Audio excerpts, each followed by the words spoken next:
world. 94.4 SpiceFM.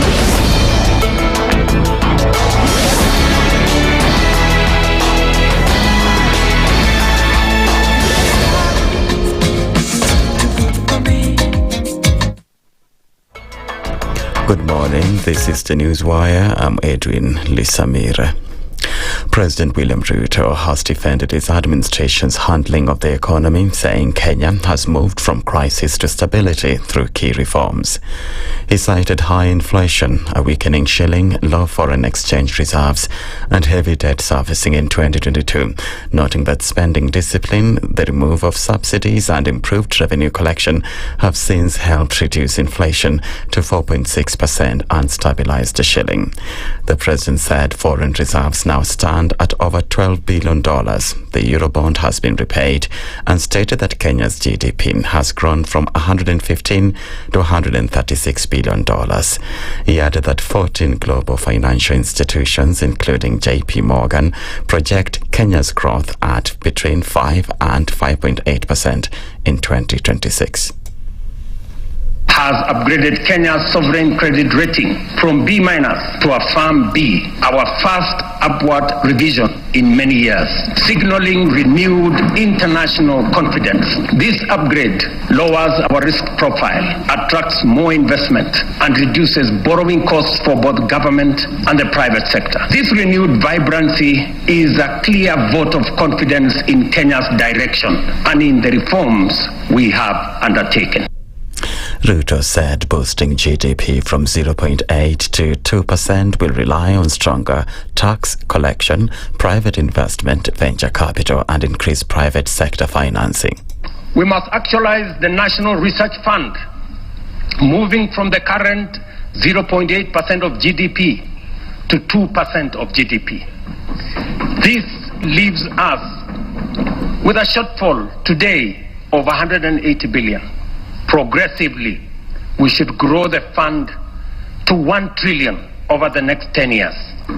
We will mobilize domestic public resources, private investments, venture capital, and other private sector financing to drive this effort, because no nation rises above the abilities of its citizens.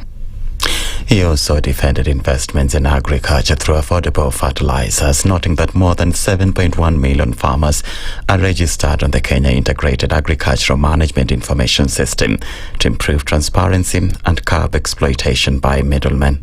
We launched an integrated digital platform to register farmers. In 2022, fewer than 300,000 farmers were on record. Today, over 7.1 million farmers are registered on the Kenya Integrated Agricultural Management Information System, giving us visibility to design scientific targeted interventions and eliminate extortionists, getaway brokers, and drive out cartels and middlemen. This has enabled us to implement the fertilizer subsidy program at scale.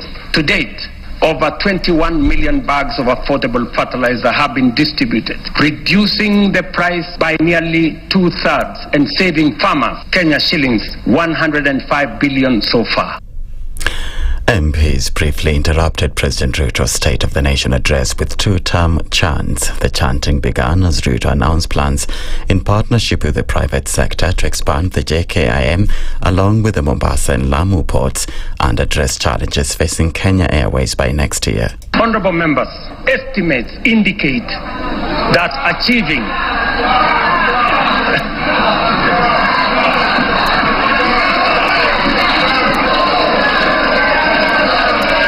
Honorable members.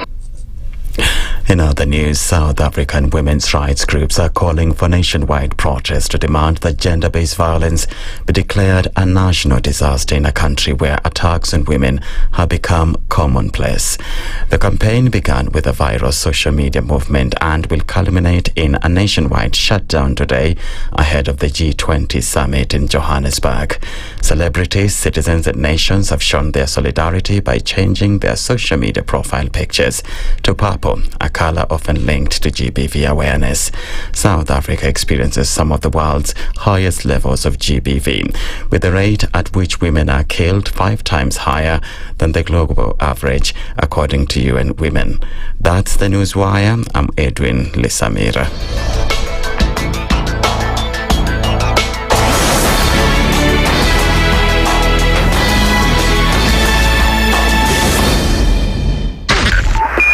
.5 Spice FM, Kisumu. The following takes place from 6 a.m. to 10 a.m. every weekday on Spice FM. One of the things that are ailing our country is negative ethnicity. You find you as a state officer, instead of thinking as a Kenyan, you think like a tribal person. Let me tell you something. The biggest problem we have had in this country is a leadership deficit. There is nothing that you are going to do in the process of change if you are not a risk taker. So you really have to pursue your vision to a logical conclusion and even be ready to step on people's toes. When it comes to the economy, you can run away with it. They say statistics are like bikinis. They reveal a lot, but they conceal the vitals. And so government people would throw statistics at you and tell you they're revealing a lot of information to you, but it's really concealing the real vitals. We need to get out of that, because when we want to grow our democracy, one basic thing that really requires to be understood by the political class, by all of us, is institutions are critical. This is the Situation Room, the only way to start your day. The following takes place from 6 a.m. to 10 a.m. every weekday on Spice FM. You have land, Dennis. Okay, your own land. You use your own money to build it, and then you sell it to yourself. But we don't want foreign troops on Kenyan soil. But surely it goes a little bit deeper. This is it. If you find the tree is withering, then you call the person who is managing that tree. Come around. Why? Tell me what is first of all, what's the problem? Yes, what is the problem there? How do we expect ourselves to move forward as a country? The Situation Room, Kenya's biggest conversation. Good morning, and I love your show. Thank you.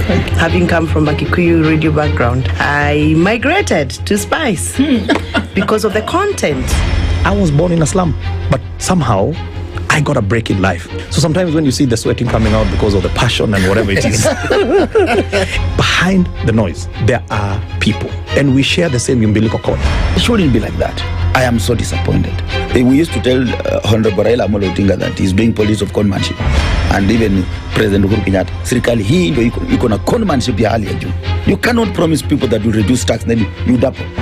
In politics, there is the issue of trust. For you to turn around and then stab the same people who gave you that trust, there is no other level of dishonesty. Imabo, utaona dunia tu. The Situation Room, Kenya's biggest conversation. The following takes place from 6 a.m. to 10 a.m. every weekday on Spice FM. We look at the utterances of leaders who are aligned to broad-based, who were initially in ODM. We thought they stand for something. Now they've been exposed. Because we are a third world country, we are poor. And not because we don't have resources, but we have been robbed senseless. Look at the wasteful expenditure. Look at how large government lives.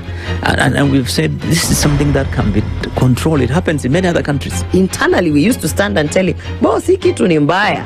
And you'd say, now he doesn't let me tell you, you saw the other parliamentary group meeting. People went there, sat, listened, looked at him. There was no plenary, left.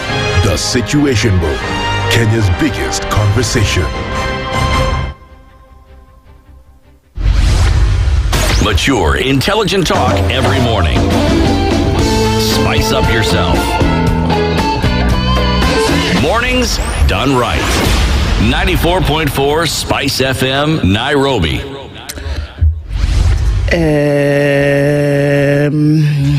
I'm just checking to make sure that the voice is working. And I've done so, and it's working. Good morning. Good morning. I'm not here by myself, singing to myself. I'm here in the good company of one Mr. Joe Kamanya. Good morning, sir. Good morning, madam. How are you? I'm fine, thank you. Are you sure? Yeah, it's a Friday. So you're fine. I am fine. You have to be. It's a Friday. So it is said. Yes. So it is said. Imagine the week has come to an end. It's already the 21st of November. EVE, I repeat. It is the 20 what? It's the 21st of November. The week has not come to an end. I actually think that some people don't know what date it is. The weekend has begun. Yes. Some people don't know what date it is. They should, huh? There are 9 days left in the month of November. To December. Yes. Wow. My message is loaded. Okay. I hope they decode. I hope they decode. I really hope they do. Right. Now that we've established that you're fine. Yes. We are getting into conversations today. Yesterday, everybody was up and about. People in Embu County going crazy. People in Nairobi, as the parliament welcomed the president to the State of the Nation address, and people had many a thing to say about whether, and it was great because people were fact checking. Yes. Through his speech, the minute he opened his mouth, if you were on the space known as X, yes. Everything he said, people were fact checking. He says one thing, it's checked. And I know that some media were checking as well. Should I say fortunately or unfortunately, a number of the things that he said he had done or that were in progress, yikes, turned out to not be the case. And for a lot of folks, then it was the promises again. We heard a lot of promises in terms of what's going to be done. Right. Forms the basis of one of the conversations that we will have this morning in terms of, just opening up the analysis around the State of the Union. That's America. State of the Nation address. And we'll have that conversation this morning. Yes. But let me tell you what we'll start with. A youth perspective, and we look into it as we normally do from the youth point of view, because everybody puts so much responsibility on the shoulders of young people in terms of what's going to happen going forward. Because, they're the majority. Exactly. The future is theirs to behold, so it's only fair. So we are told. Yeah. But I think it should be now. The future begins now. The future begins now, and if you're not picking up on it now, and then it's unfortunate you missed the bus. Really. Kidi Mwaga is the convener of Manifesto Yetu. He'll come and tell us what that is about. And Javan Ofula is a creative and digital economy lead at Manifesto Yetu. So there's something called Manifesto Yetu. Want to know what that's all about and why is it different? What does it do? That's the conversation that we will have this morning at 7 o'clock. So we'll push a little bit and see what that all comes out to. John Yetu is Senator for Murang'a County, and Kennedy Obuya is the chairman of the UDA for Homa Bay. They'll both be here at 8 o'clock. Do you have a fire extinguisher in your pocket? Yes. Okay, very good. I brought one you have a guy. Because we're looking at the State of the Union address, the aftermath, the truth versus reality, all of the things that were said, promised. Maybe something's changing from today. We do not know. We do know, I guess. We do know that some won't change. We do know. There is a famous saying, but it's popularly used half-baked. People say a promise is... A promise? They say a promise is a debt. A promise is a debt. I was going to say a promise given is a promise kept or something. Anyway. No, but the actual saying ought to be a promise is a comfort to a fool. Ouch. Whether the one who is giving it or hearing it can actually be the fool. Well, there you have it. So when we are entertained to so many promises, we must wonder who is fooling who. This is actually quite true. Who's fooling who? Yeah. Because the people of Mbere North yesterday, or people in Embu County, were being given sweets as in candy, Lueti, confectionery. I'm telling you. I was like, wait a minute. Yeah. Is it that the governor of Embu County felt that the people through the long campaigning needed a sugar rush? That we can excuse her for. Were low. Yeah. And I would imagine for them to vote appropriately, they needed to have a sugar boost. Exactly. And therefore came in lollipop. Because if that was not the only explanation as to what she was doing, then she really does believe that the people of Embu are stupid. Yes. And that they took them hoping, or that they took them not feeding just a sugar rush, but that they were feeling that they were appreciative of this sweet gesture, no pun intended. Then one would also have to apply the same adjective to them. Because what on earth was that? My God. You know, this average thinking phrase, I think is being, I don't want it to be a government policy. Because we've been told that Kenyans were average thinkers. Fools. But I hope now the people of Mbere are able to understand and turn the sweet to bitterness. I'm telling you, I keep telling you, if somebody doesn't have to open their mouth and tell you how they feel about you. No. They don't have to use the words. See how they treat you. See how they treat you. Yes. And believe them. Yeah. And when was the last time the governor of Embu fed her people sweets?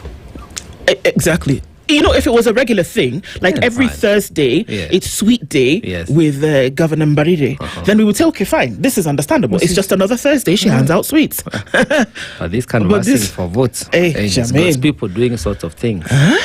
Cain sold his birthright for a bowl of stew. Oh. Are the people of Mbere North selling their birthright for a lollipop? We'll know on Thursday, 27th. Telling you, it's next week. We'll know. Just a few days. Yeah, so some of the things that we'll be talking about as we get into it at 8 o'clock. And then Dr. Lois Ombajo joins us for Healthy Friday. We're going to be looking at the fight and prevention of superbugs. There is something in the atmosphere at the moment. We know that there's been the change of seasons, but there's another one that comes about. People are getting this heavy flu, headaches, blah, blah, blah. But the first thing, interestingly enough, somebody said to me the other day, you need to go get antibiotics. And I was like, well, not really, because we treat diseases sometimes with the wrong medication. And usually it's a virus for which antibiotics cannot treat. Well, we don't know that. But we take the antibiotic and for some reason we're feeling better. And then we spread the misgospel of antibiotics. We're going to be looking into some of these things. She's an infectious disease specialist, Dr. Lois Ombajo. She joins us and we'll have that conversation at 9 o'clock. Interesting and necessary for us to have as we close the week with a Healthy Friday conversation in terms of you're going to the chemist and the pharmacy and you're popping antibiotics. Probably not the thing you should be doing. Right. Okay. So those are the conversations that we have this morning. We are wrapping up our visit to the country of Guinea. And somebody asked me yesterday, the capital of Guinea is? Ta-dun. Do tell. Oh, you don't know? Do tell. Okay. The capital of Guinea is Conakry. I know you knew that. I did. Oh, there you see. And this is our proverb for today. It is God who drives away flies for the tailless animal. Wow. It is God who drives away flies for the tailless animal. Okay. Well, we are all taken care of in some way. And, you know, like if you were to take the literal meaning of it, we see animals all the time. Have you ever wondered how buffaloes pick the ticks, clean their skin, besides lying in mud and stuff and dipping themselves in water? Those little birds. So it's about, for me, it's about the coexistence. Everything and everyone has a value. You know, just because you're handicapped in one way, challenged another way, does not mean you're limited. You can have your purpose, and then somebody else can offer what you're not able to offer yourself. So it's about coexistence.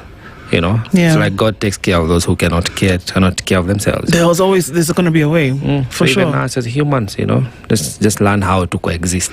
Yeah, I remember when I was younger, just didn't have as much information as I do now, and I'm still wanting to learn. And I thought to myself, oh my God, a baby who's a newborn child who is then so dependent on the sustenance from its mother, and in birth a mother would die, then I would think to myself, oh God, then that child will die because it was dependent on this mother.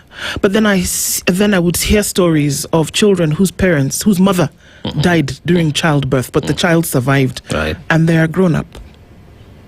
You know, they survived. There was provision, whether you want to call it divine, whether you want to call it humanity, whatever it was, that child didn't die. They had a purpose to fulfill, and so they were going to be taken care of.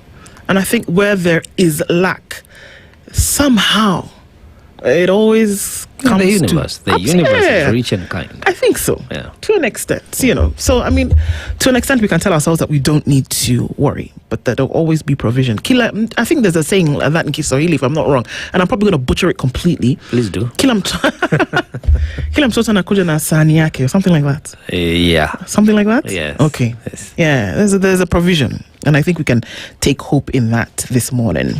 All right. Folks tuning in this morning, thank you for checking in. Our live streams, always, SpiceFM KE on YouTube, Facebook, and on X. We're getting into the conversations this morning on our audience on KTN here. And those who are listening round in Nairobi, 94.4 and 97.7 in Malindi, tune in Mombasa, and then through to Kisumu and into the western part of the country, around the country, the region, and the world. This is a Situation Room. It's Kenya's biggest conversation. Ndu Okoh and Josphat Kamanya with you this morning. And then we get to then host on the different areas for which discourse is formed towards development of our world, our nation, and each other. Karibuni Sana, where we comfort the afflicted and afflict the comfortable. We'll say good morning to you. Thank you for tuning in every morning as you do, and dropping a word then for us to then be able to share with one another. And people who tune in different parts of the world, even when you should be going to bed, asante for always doing that and then getting in touch with us. Good morning from Mombasa, says Robert Mbogo. Good morning to you. SpiceFM and family, Jimmy Munuthi is here today. Peter Chiari says, good morning from Mombasa. Don't judge my breakthrough until you understand my been through. Yeah, very deep. Rose Grace tuned in from Menara. Good job there. Thank you so much. And blessed weekend ahead. Thank you so very much, Rose, for tuning in every morning as you do. Hisa Daniel, good morning, Spice. Good morning to you. Simon Kibiru is tuned in this morning, doing the Lord's work. My friend, we'll continue. We'll try. Sante. Rahim Tula Omar says, good morning from Preston in the UK. 5 trillion shilling budget to make Kenya first world. More taxes loading. It's loading, my friend, and it's loading proper. Right. If it's more money, we'll be talking about today. Yeah. Because we have to get it right, as you said. And I like the people who are fact checking what the president was saying. Him himself, he also said yesterday that any pronunciation about the country ought to be factual. A lot of things he said, there's another word other than factual, which for me is fictitious. Yes. So we'll be discussing that. Right. He did also say, well, to the extent that he feels that he's been the best so far. Well, emotions are not facts. No, it's okay to feel one thing. We would only believe that what he's saying. He said he has fixed the country during the Doha interview. In Doha, he said, especially our morning viewers, do you know, what do you call avocado in your... Hey, God, in my language. Yes. I have to remember. Well, it's commonly known now as a game changer. Okay. So if you have fixed the economy, if agriculture is working so well, let people tell us, what's the price of a game changer, avocado? Just out there in your streets. What's the price of an avocado, actually? Yes. I know what it is, because I think I bought one yesterday. But what's the price of an avocado? Let the people tell us. Yes. What's the price of an avocado today? Because you can talk about agriculture. We have revamped and we're having bumper harvest. Agriculture is not maize. No, it is not. It's not maize. It isn't. Please tell us, what's the price of avocado? Has it gone down? Has it gone up? With this administration where the president feels that he's been the best? Well, there's a question for you from Joe this morning, and we're going to use the avocado literally as the game changer. What's the price of an avocado today in your area? Tell us this morning as we get into this. And Simon Kibiru, we see you. Good morning. Leo says, good morning, reporting from Utopia. The State of the Nation, KE scores an A+, capitation done. Farmers, new billionaires in town. Yes, health on the way to being the best in the world. Shah covering and treating everybody. I know, it's fantastic. We are living in Utopia. Jimmy Munuthi, we see, I wonder what happened to our parliamentarians. It's not just a cheering field where Kenyans are struggling. So out of pulse. That was interesting to see as well. Kimmy says, good morning. Development never happens with empowerment programs. And whatever happened to the 4-point bottom-up agenda? Ejuma Karim, to you too. That's a good question. Emily Osena says, good morning. Shocking episodes from Grown Up. I need a hanky too. Glad it's Friday. Yes. You need to take the adult pills today to survive. Good morning. Tuning in from Ture, Mombasa. Brian says, Friday, indeed it is. Good morning. The Situation Room says, David, let's dissect the State of the Nation address and put it under a microscope. Yes, indeed. We'll do that at 8 today. Eric Owar says, good morning, guys. Stella Ndinda is tuned in this morning, says, good morning, team. Good morning and lovely to have you here. Isa Calais, good morning, says, turn out the State of the Nation is less about the nation, more about the ovation. Is it a constitutional day to clap, though? Happy Friday. Wangi Juma says, good morning, SpiceFM. Facts can obscure the truth because facts can be presented in a way that hides the deeper human realities of love, pain, and triumph. So was the speech to the nation. Tell you about it. Fiery Red says, good morning, Team Spice. Friday. Yes, it is. Sarah Kilonzo says, indeed, the state of the nation. Good morning, Situation Room. Good morning to you. Good morning. The people of Embu had an opportunity to choose their servant or leader who will abandon them immediately and join Ruto's campaign train. They chose sweets, my friend. Good morning to you, my prince. Atieno says, good morning to everybody. Have a blessed weekend. And Nelson Mungai tuned in this morning from Petersburg in the UK. Good morning to you, Kabisa. Bernardino says avocado is around 50 to 100 bob, depending on the size. This is Bernard Muteti.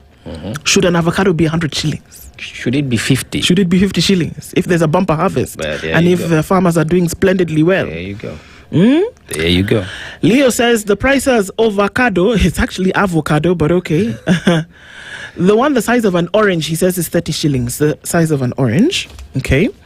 Avocado big one is 80 bob. The smaller one is 50 bob. This is Dr. Van Vick.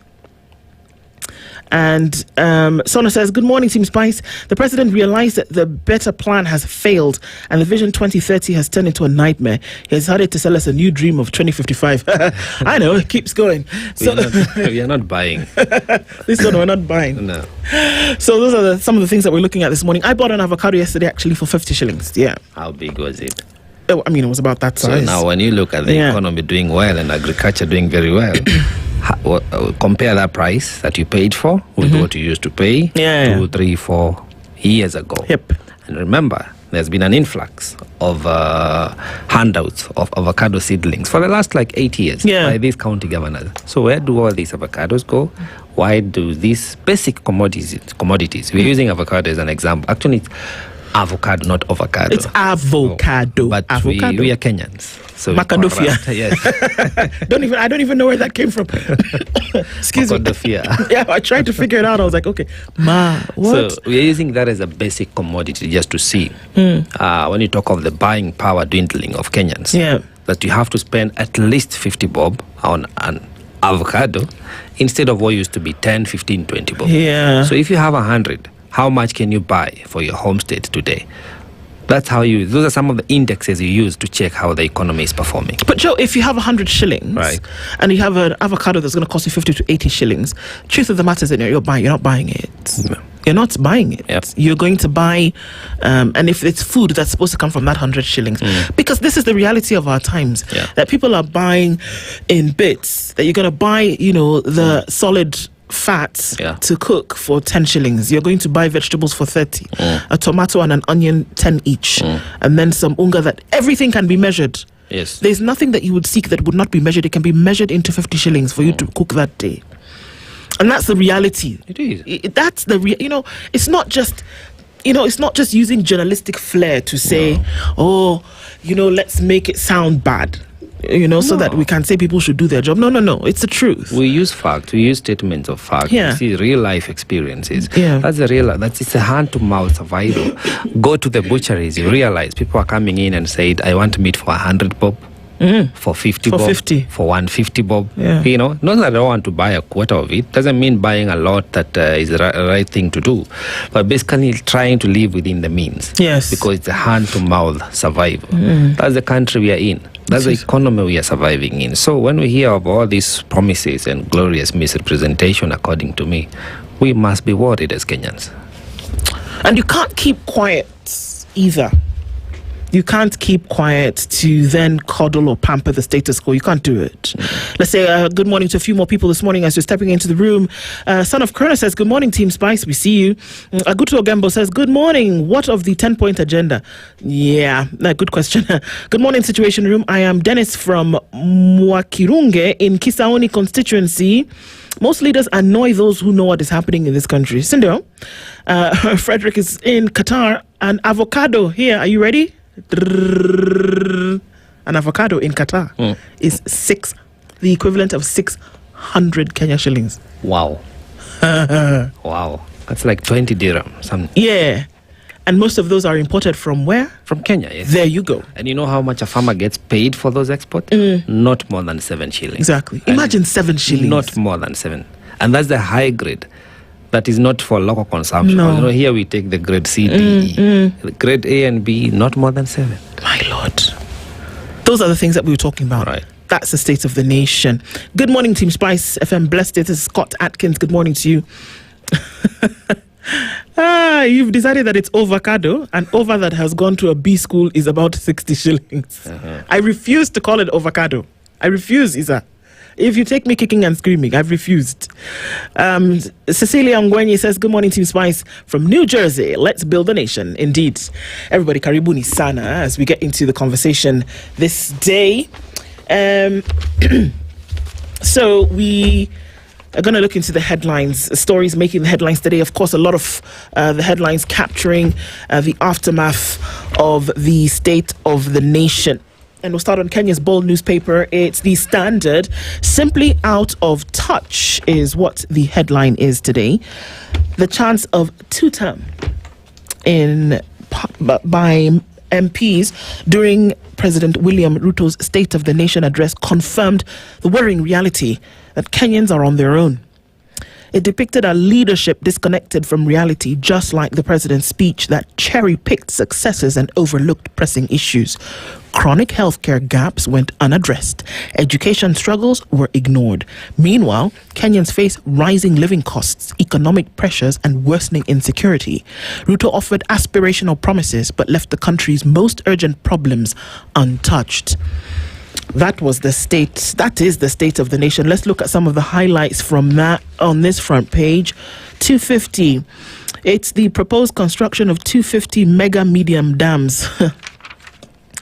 Thousands of micro dams and irrigation for 2.5 million acres within the next 5 to 7 years. Hear me. I'm just going to stop on that one. We are in 2025, right? Unless something happened. We're in 2025. Yes, we are. All right. We're saying that by 2032, that's 7 years from now, right, correct, that Kenya would have constructed 250 mega medium dams. I want to take a moment and ask a question. Aror was one dam, was it not one? Yes.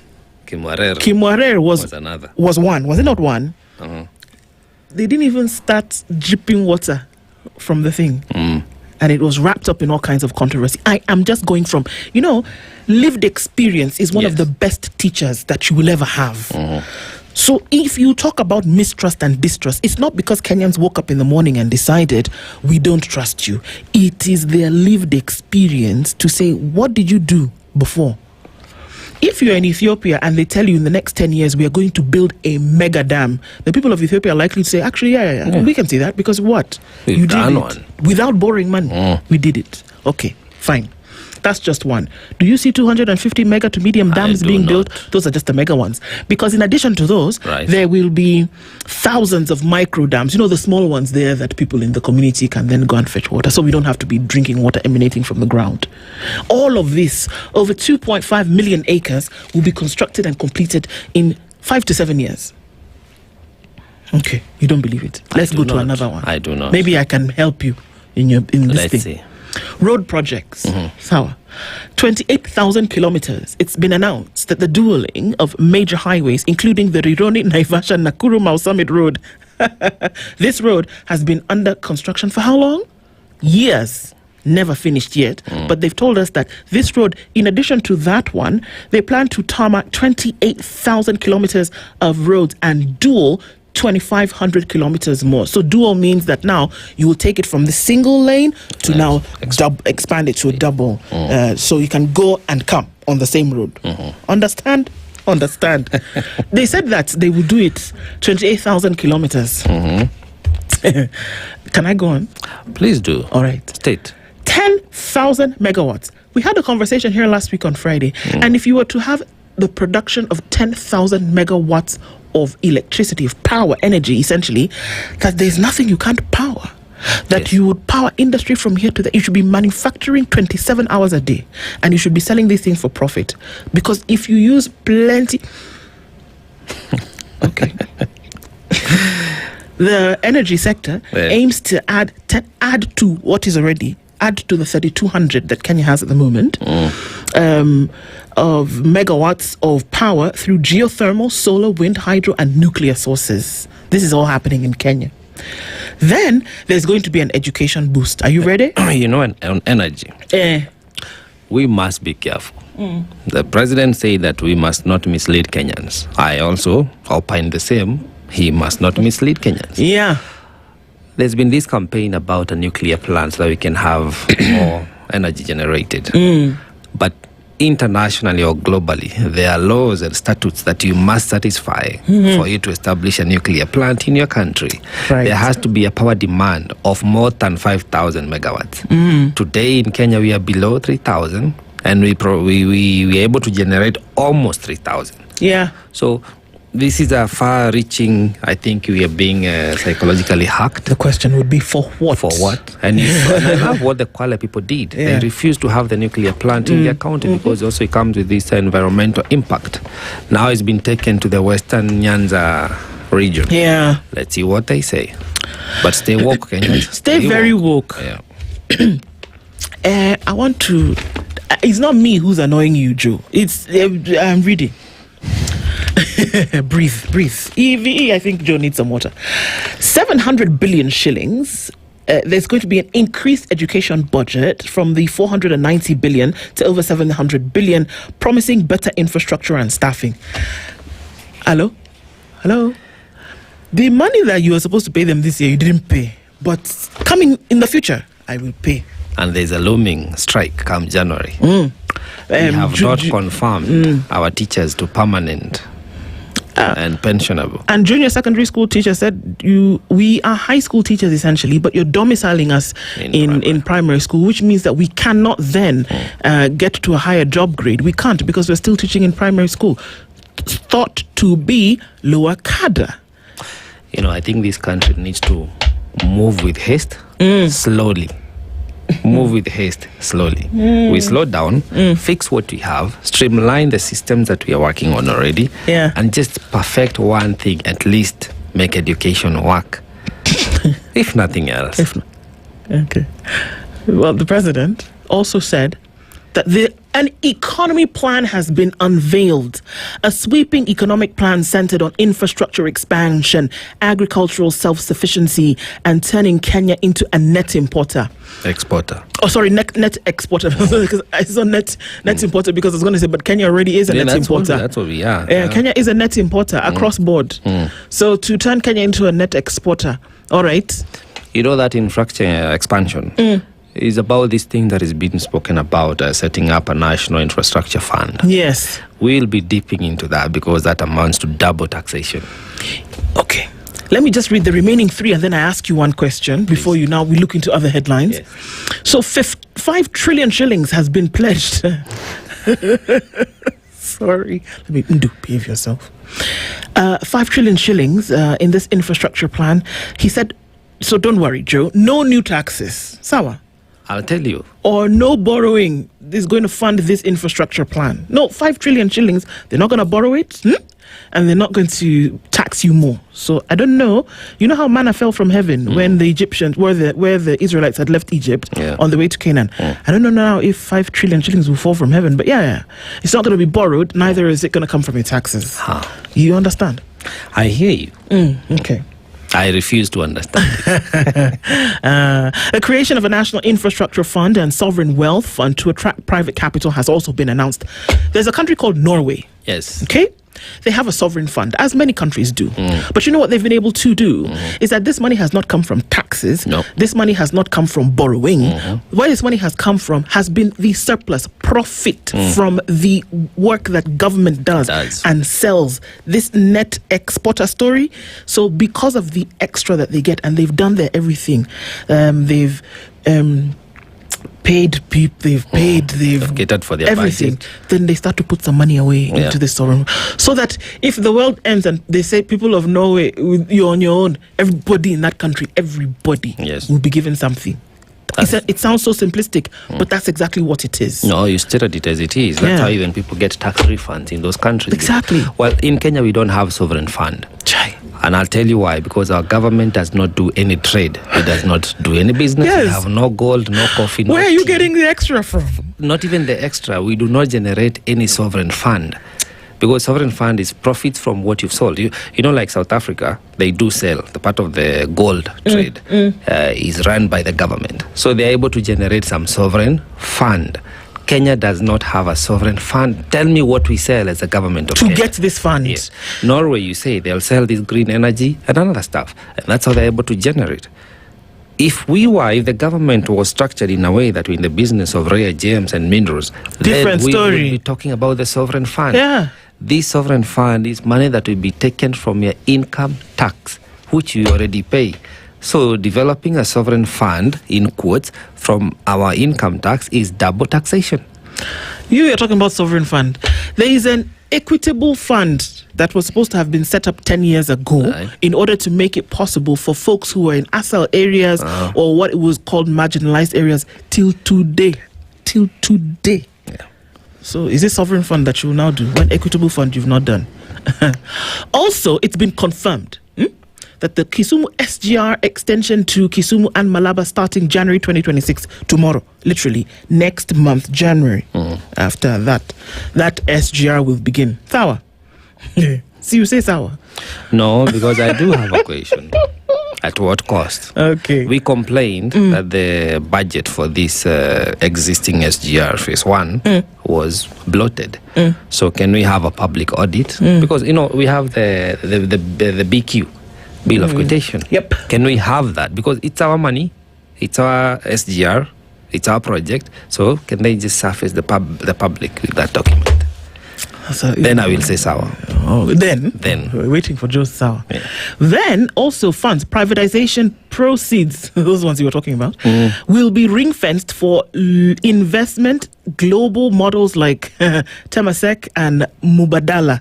If you don't know what those are, go and Google them. And then look at how they actually came to be in the first place. And tell me if what we are being told is going to equate to that. In 10 years even. In 20 years, if it'll go there. I don't know whether you know the whereabouts of one Dindi Nyoro. You should tell us more about this privatization. Yes, he should. So Dindi Nyoro, good morning if you're awake. We just want to hear. Kenyans, we just want to know. Talk to us about privatization. Tell us. Yes. Then, the last one to put you out of your misery, at least for now, Joe. The Mao Road. The PPP model for the Mao Summit Road faces public criticism over hidden liabilities and lack of transparency. Yeah, okay, that's clear. Because now you've lumped that particular road into this other road, where now this other road infrastructure where you've told us that 28,000 kilometers of road will be tarmacked and 2,500 kilometers of road will be dualed. That's why we need this BQ document so that we stop talking about the liabilities and lack of transparency. Yes. So if you're feeling a little bit spicy this morning, that's because it's only just coming from the State of the Nation. We're going to look at those things one by one. Equity Bank takes over troubled packaging firm amid 193 million shilling debt. Standard Group shines at the 7th African Media Awards. That's a story there. Definitely looking at the folks who are making it and doing it right in terms of giving the stories that matter. All right. Also, we're looking into the issues of around the State of the Nation, and of course we'll do that at 8 o'clock. All right. Also, this picture that has been painted, somebody said perhaps the president needs a different paintbrush Tutors say that speech ignored key education issues. Thank you very much. It absolutely did. He seems to think he's fixed so many things. I don't know. Willis Otieno, Wakili, often says that, unfortunately, to an extent, you can only blame some of these things so far because he is so far removed from the reality that many Kenyans are going through right now. That is what allows certain things to be said in the manner in which they are said. Look, I'll be very honest that there are some things he said yesterday about that what they've done, that they've done. Mm-hmm. That they have done. It's true. Mm-hmm. There are a number of things that he said that they have done, which they've done. The problem here is that there are many things which they said they have done, which they haven't, and that money has been spent for things that have not been seen, and that there are promises being made on the back of things that do not exist. And that, truth be told, the things that they should have done that would directly affect the livelihoods of Kenyans cannot be seen. There's the problem. Well put. We are not able to relate what is said with how we are living our lives day to day. No. You know? He cannot understand that somebody is using 100 shillings to eat in a day with their family. Yeah. That's not something, he's far removed from that reality. That detachment, I mean, as you say, is what Willis Wakili, Willis Otieno speaks about. Yeah. It's so that the detachment is the one that has brought this huge trust deficit. So whatever the government says, because it's detached from the realities of Kenyans, even that which you promise, even though you may have done 1 or 2, 3 things correct, the 7 that you're promising, people do not believe because already what you're reporting you've done is not impactful enough for people to be hopeful and trust that what you're saying now is going to happen tomorrow. And I will stick to that 100 shillings. Yeah. If there is one person in this country, one, I'm not talking about thousands of people. If there is one person in this country who is eating and feeding their family with 127 shillings in a day, you have not fixed the economy. You have not. Period. Don't tell me anything else. One person. I'm not saying thousands. One. The wealth of this country will be measured by the index of the poorest. Exactly. The true picture of a nation is the situation of the most vulnerable person in that country. Yeah. That's the true picture. That is it. Meanwhile, when that is happening, there's a distribution of ballot papers for mini polls that has already begun. The mini polls take place on the 27th of November, which is a week from yesterday. And so Thursday will be an interesting day as we see those elections, those by-elections taking place. And I'm going to go back to the people of Mbere North just for today because, man, it's not that sweet. No. It isn't. Those are just some of the headlines in the Standard. You think I'm gaslighting you? Wait until Joe tells you what's in the Nation. Well. Here we go, good people.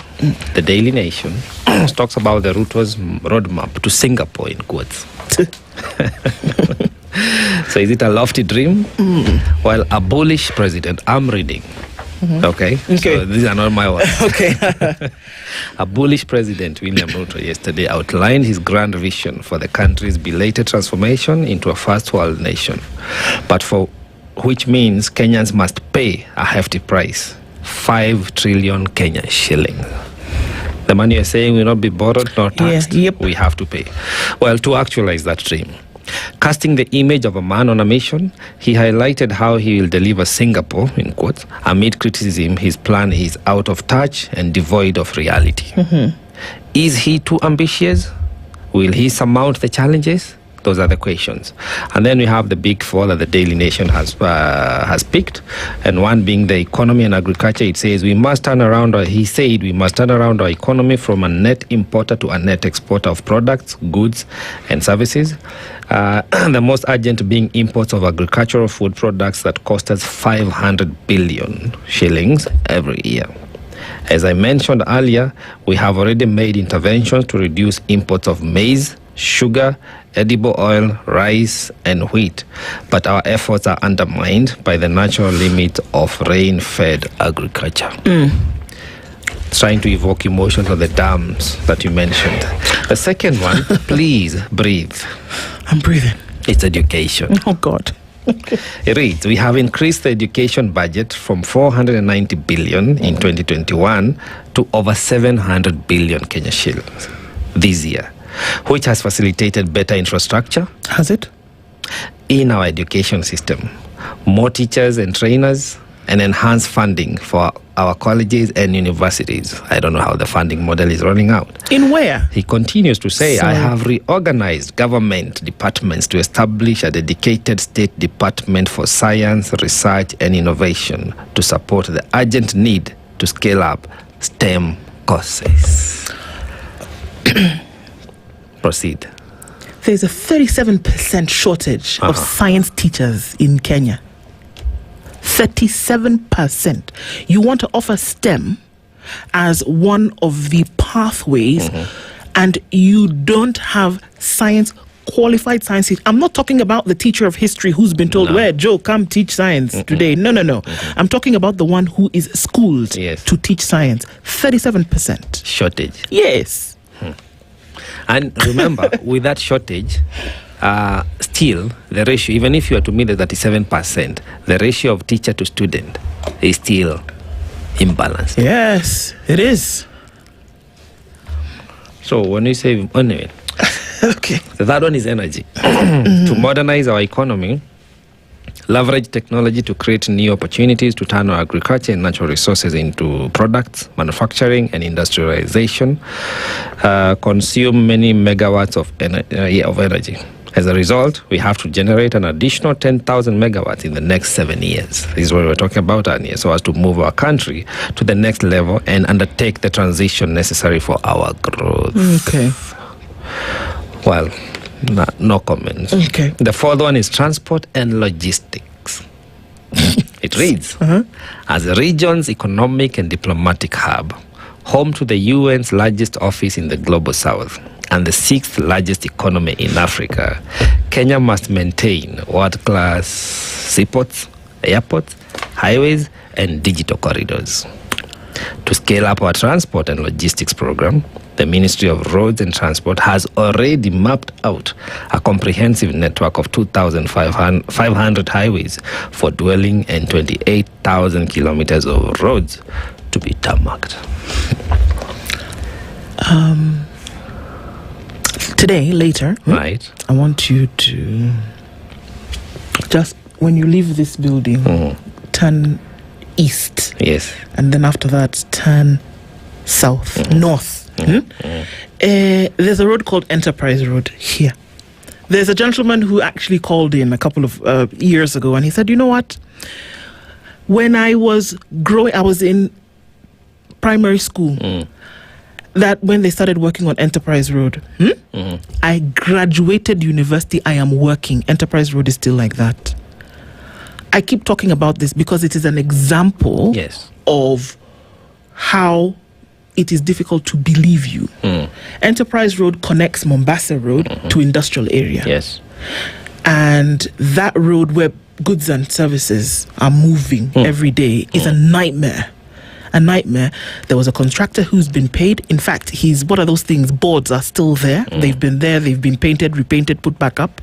But that is an example of how people will not believe you. I'm not saying that it is President William Ruto who started Enterprise Road. My point is the ones that have been started have not been completed in the light of day.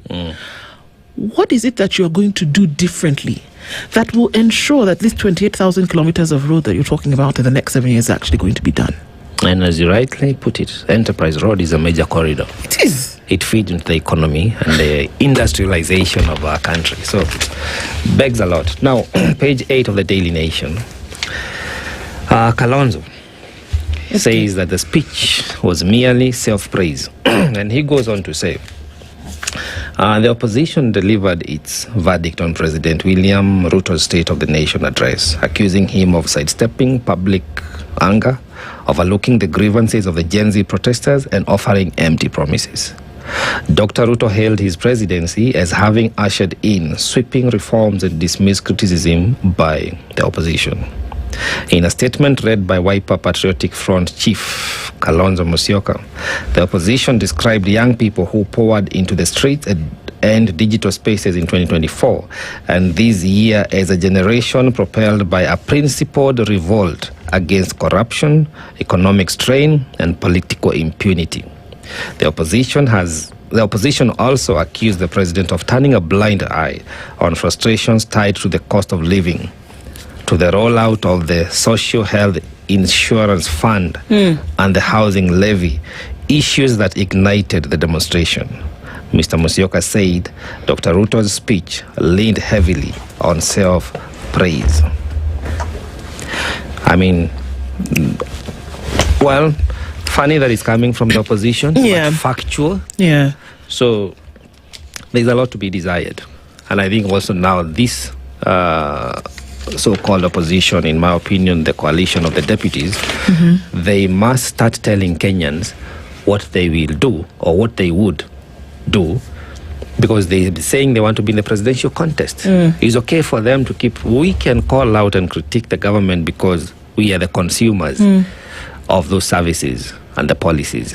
Them who are aspiring to be in the presidential office, they need also to say, in spite of that, this is what we would do. You know, like Senior Counsel Stephen Kalonzo Musyoka understands the law. Why is he not talking about the fictitious sovereign fund? You know, the infrastructure fund. So now the rhetorics have to come to an end. We need proposals on how you can fix the economy. That's it. You know, so if they cannot offer that, it's okay for them to say what the president said. We had it, we understand it better, but we'll be looking into presidential candidates who have an agenda. And if it's not economical, kindly step away. Exactly. If your agenda is not to pump funds, much needed funds, into an economy whereby you can then become a net exporter, because the truth of the matter, and I don't know why, you know, you said something a couple of days ago, Joe, and I went back to the thinking. I remember doing a project at my master's, for my master's, and it was very clear from all the research that was done, it was very clear. There is no nation that has developed that didn't do so by selling for profit what you yourself have manufactured. It won't happen. It won't happen. That's why, if you look in the Western Hemisphere, they were going by horse and buggy. Yes. After they were going by horses, then there was a buggy, which then you got wheels.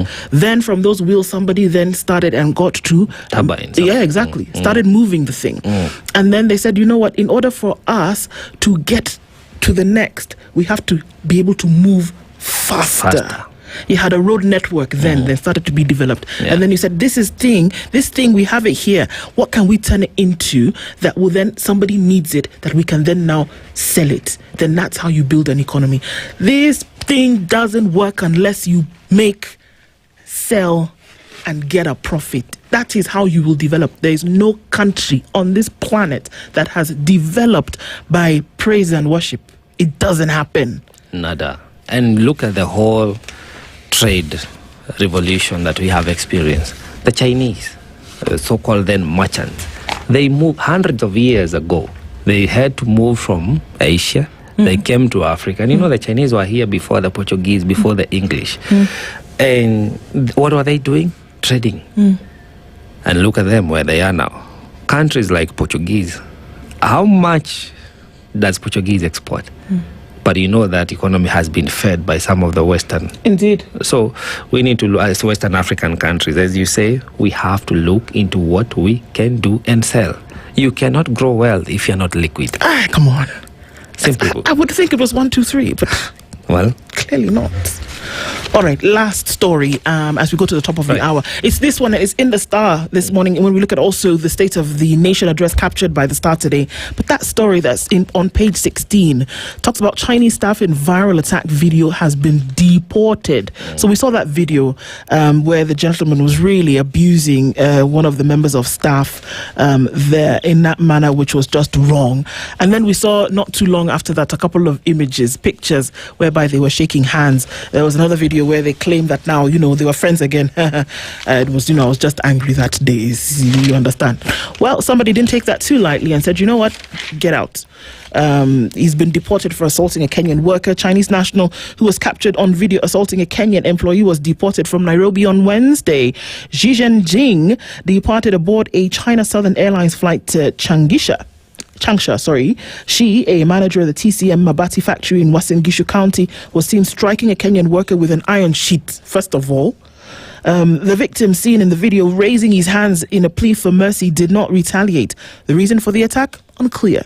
In a separate video, the assaulted worker appeared to forgive Shi, saying he was willing to continue working at the factory and resolve any future disputes amicably.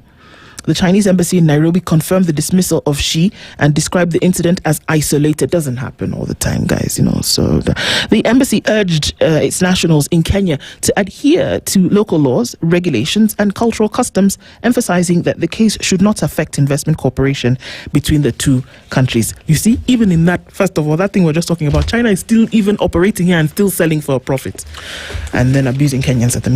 In that particular office. That I'm not saying it's across board, but that was happening. I think it doesn't happen. The deportation doesn't happen fast enough. Just a few weeks ago, we had the other issue of, I think it was a Dutch guy. Yeah, in Malindi. Was it Malindi or Diani? I can't remember. In a police station. Yeah.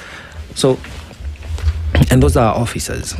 Well, we can talk about our officers separately, but on this one, I stand with the policemen. We have to stand with Kenyans. Kenyans have to be respected across board. Yeah. Because a lot of time we talk about this foreign direct investment, but we don't talk about the humanitarian aspect of it. And this is it. So these are some of the things you have to stand firm. And I would urge your employees, if somebody is being mistreated in your workplace, well, not just by foreigners, but mostly by foreigners, please speak out. Yes, absolutely. I know there is need to keep a job, but also there is more to protect our dignity as a nation. Absolutely. But also I think the government has to have its controls in checks. Kabisa. Right. Kabisa. We're going to come back from after the news with Mr. Lesamira, and we're going to talk about Manifesto Yetu. We'll find out what that is before we look into what yesterday was all about. Good morning, 7 a.m. This news from around the world. 94.4 Spice FM.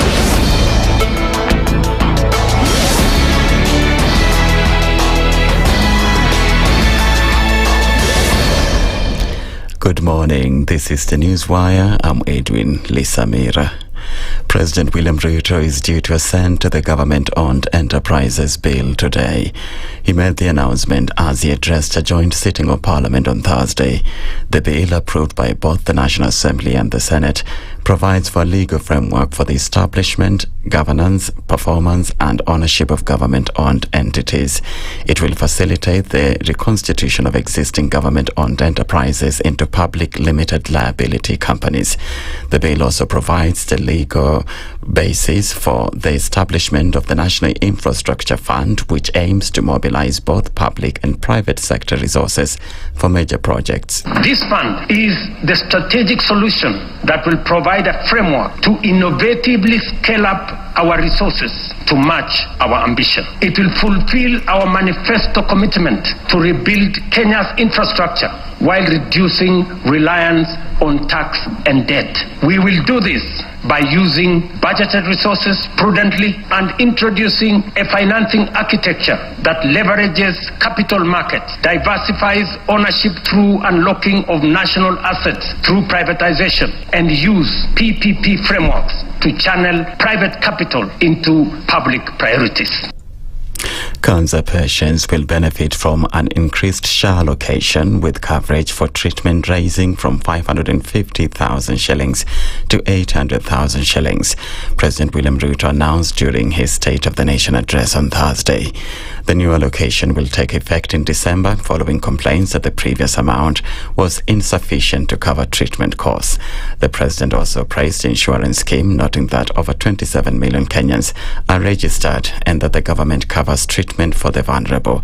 Ruto commended community health promoters for enhancing grassroots health services and took a swipe at SHA doubters. Behind these numbers stand the community health promoters, quiet, devoted, tireless, heroes of this new era. Today, we honor them. We thank them. To them, we say Kenya is healthier because of you. Mr. Speaker, when I promised that those unable to pay would be supported by government under UHC, the cynics scoffed as usual. Today, we are paying premiums for 2.3 million vulnerable Kenyans, including orphans, widows, the elderly, and those without income, because for them, healthcare is not a privilege. A section of lawmakers have criticized President William Ruto's State of the Nation address, noting that it was liberally laced with polished statistics, selective truths, and yet another wave of grand promises. In the 90-minute speech that opposition leaders dismissed as self-congratulatory, the president flaunted an upbeat report card while skirting the troubled areas that matter most to Kenyans. Here's Seme MP James Nyikal. There are two areas that he really didn't touch, the areas of our international obligations and also in the areas of security. So those actually he didn't touch, although he gave the reports. But in the area of service delivery, he actually focused on health, education, infrastructure, and food security. Now, in all this, he actually has made good plans. I like the infrastructure bit because he actually mentioned the plan of how to fund them. A Chinese national caught on video assaulting a Kenyan worker at TCM Mabati factory has been deported. Shi Zhengding was sent back to Changsha on China Southern Airlines Flight 6044 in a move authorities say underscores the need for foreign nationals to respect Kenyan laws. The Chinese embassy confirmed the deportation and warned other nationals against mistreating Kenyans. The incident, which occurred in Eldoret, drew widespread condemnation, including from Court Secretary General Francis Atwoli. Relentless rains and floods have killed at least 41 people in central Vietnam since the weekend, while a search continues for 9 still missing, state media reported. The deluge has submerged more than 52,000 homes and left 500,000 households and businesses without power, according to reports. Rainfall exceeded 1.5 meters in several areas over the past 3 days, even rising beyond the 1993 flood peak of 5.2 meters in some parts.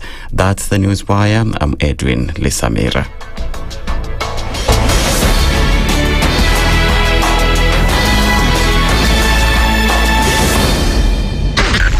SpiceFM, Nakuru. In this country, 6 families and 8,000 Kenyans control 90% of the GDP. We are not a country. We are a plantation. We work for Ruto. When you're telling the judges court orders are papers or they will not obey court orders, they're sitting and you're seeking orders from them.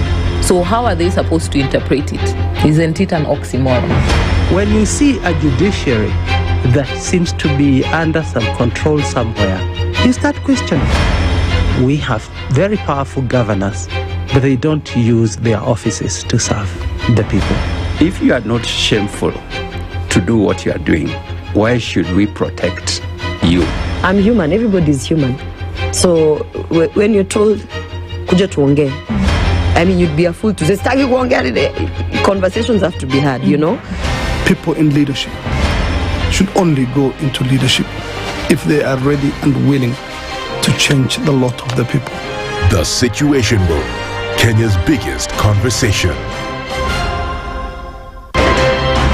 Good morning, and I love your show. Thank you. Having come from a Kikuyu radio background, I migrated to Spice because of the content. I was born in a slum, but somehow I got a break in life. So sometimes when you see the sweating coming out because of the passion and whatever it is, behind the noise, there are people. And we share the same umbilical cord. It shouldn't be like that. I am so disappointed. We used to tell Honorable Raila Amolo Odinga that he's doing politics of conmanship. And even President Uhuru Kenyatta, serikali hii ndio iko na conmanship ya hali ya juu. You cannot promise people that you reduce tax, then you double. In politics, there is the issue of trust. For you to turn around and then stab the same people who gave you that trust, there is no other level of dishonesty. Imabo, utaona dunia tu. The Situation Room, Kenya's biggest conversation. If we just gloss over issues and hope that time heals, then we might find that in generations to come, we might be back at the same situation. And the whole thing is born of stolen elections. Spice. When it comes to the decisions you make, you must be independent. There's no way you can allow one institution to dictate to you how you're going to conduct your operations, how you're going to decide cases, it's a no. When you weaken the institution to the point where they cannot take action, then you realize that politicians have to come up and now start dealing with the issues. That conversation has to die. Our politicians do not like the hard stuff. We must insist on the path of doing things right, whether popular or unpopular. Money changes hands. That is a fact. If you have political goodwill at the highest top, like in Rwanda, then corruption will be an issue of the past. If you don't have political goodwill at the top, we will pass laws, we will amend laws, we will continue passing laws and re-amending laws, and nothing will happen. This is the Situation Room, the only way to start your day. Mature, intelligent talk every morning. Spice up yourself.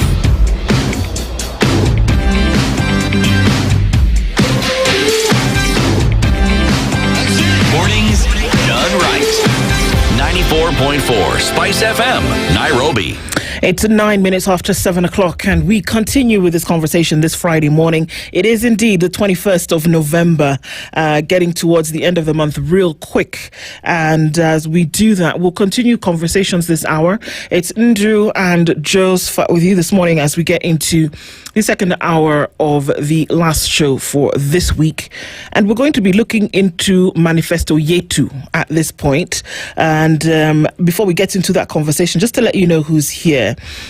Javan Ofula is the Creative and Digital Economy Lead at Manifesto Yetu. Didn't know what that was? We'll get into it today, this morning as we do.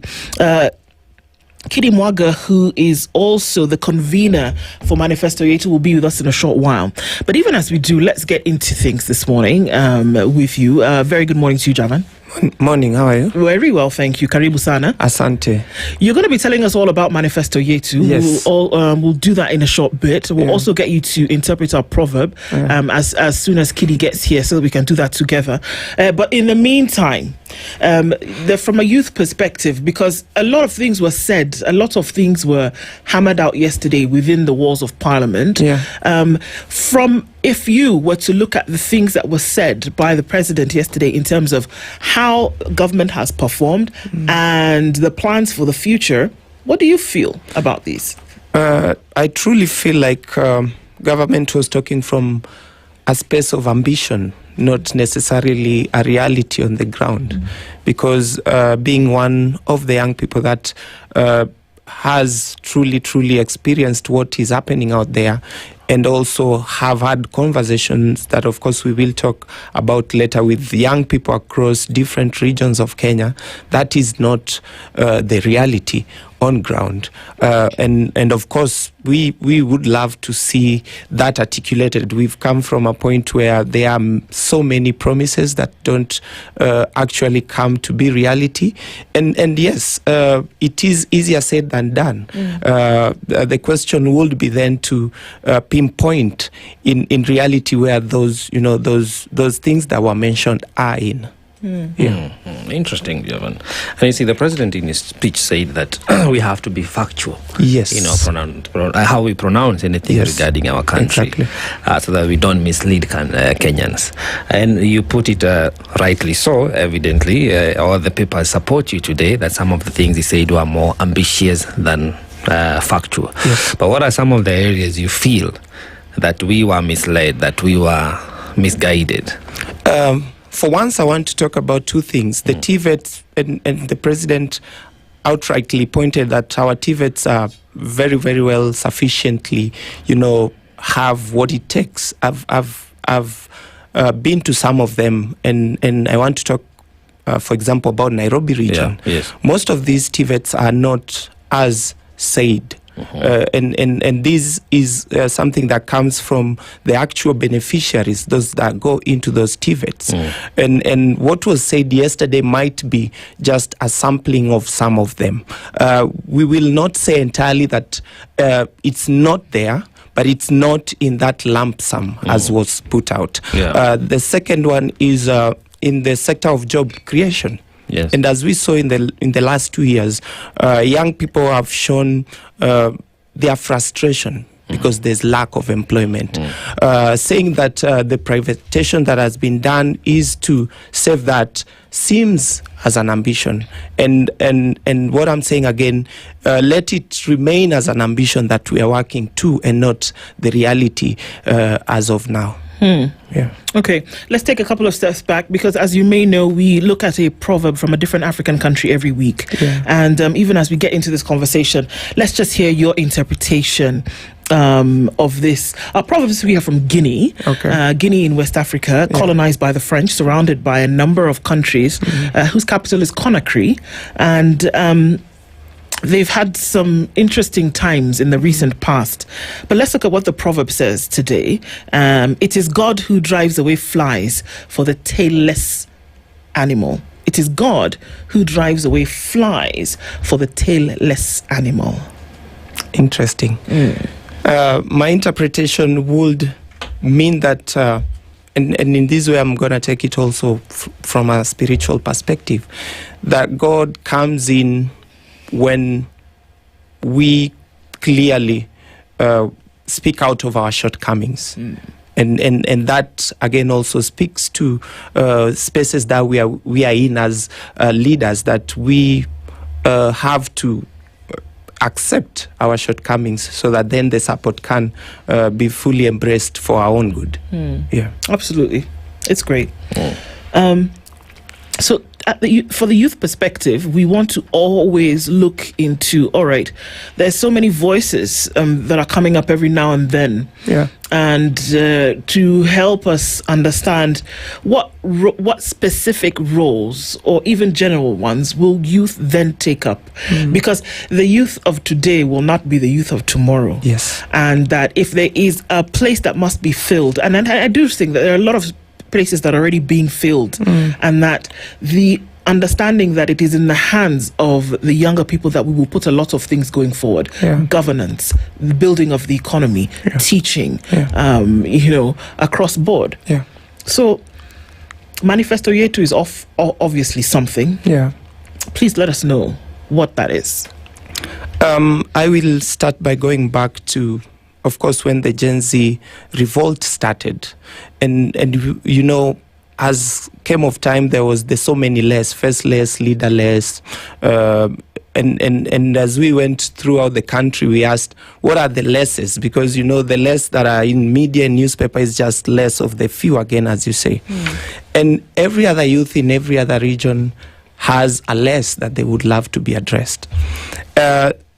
Manifesto Yetu came to be a year after, when we were just about to, celebrate, or rather commemorate the first anniversary. We sat down as young people and asked ourselves, okay, so what do we do? Because again, in the push for whatever we wanted then, and this has now been misconstrued to mean that when we said less, we didn't know what we wanted. When we said leaderless or faceless or whatever less, we didn't know what we wanted.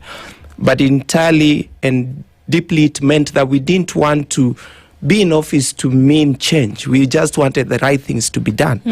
But going forward, we thought to ourselves, okay, who's saying what, from what angle, and to whom? So then the consolidation of young people to seek a manifesto, because again, we know we were talking to the leadership, but the leadership comes from the people through a process, a democratic process that Kenya has. And every other election cycle, our so-called leaders who want to take up office will come up with a manifesto and say, okay, this and this is what we will do. Ambitions that they have for the people. But as young people, we felt, and mostly still feel, that those manifestos don't come from our own giving, our own contributions. So then Manifesto Yetu seeked to go around Kenya and get to really, really hear what the young people want in all sectors, consolidate them as one, and come up with a manifesto that can be used by all political parties, by independent candidates, and also something that outlives the political, seasons. When we say we are getting into 2027, the Manifesto Yetu seeks to consolidate voices that can be anchored on even past the electioneering period. Yes. Okay. So then how would we see that and say that Manifesto Yetu is actually being lived out? Exactly. That's a good question. The process that we are still in, and we are soon coming to a validation, is that we've sat down with different stakeholders.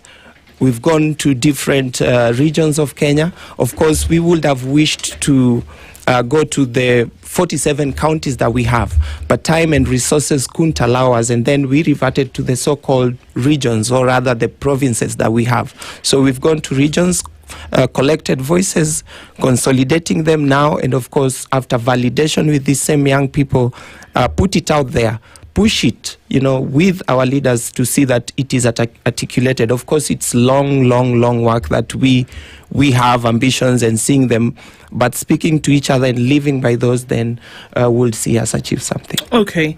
The convener of Manifesto Yetu is here. Kiri Mwaga is here this morning. Good morning, Kiri. Good morning, Ndu. How are you? Easy like a Sunday morning. But except that it's Friday. Could have been a better morning. Right? Yes. But you're all right?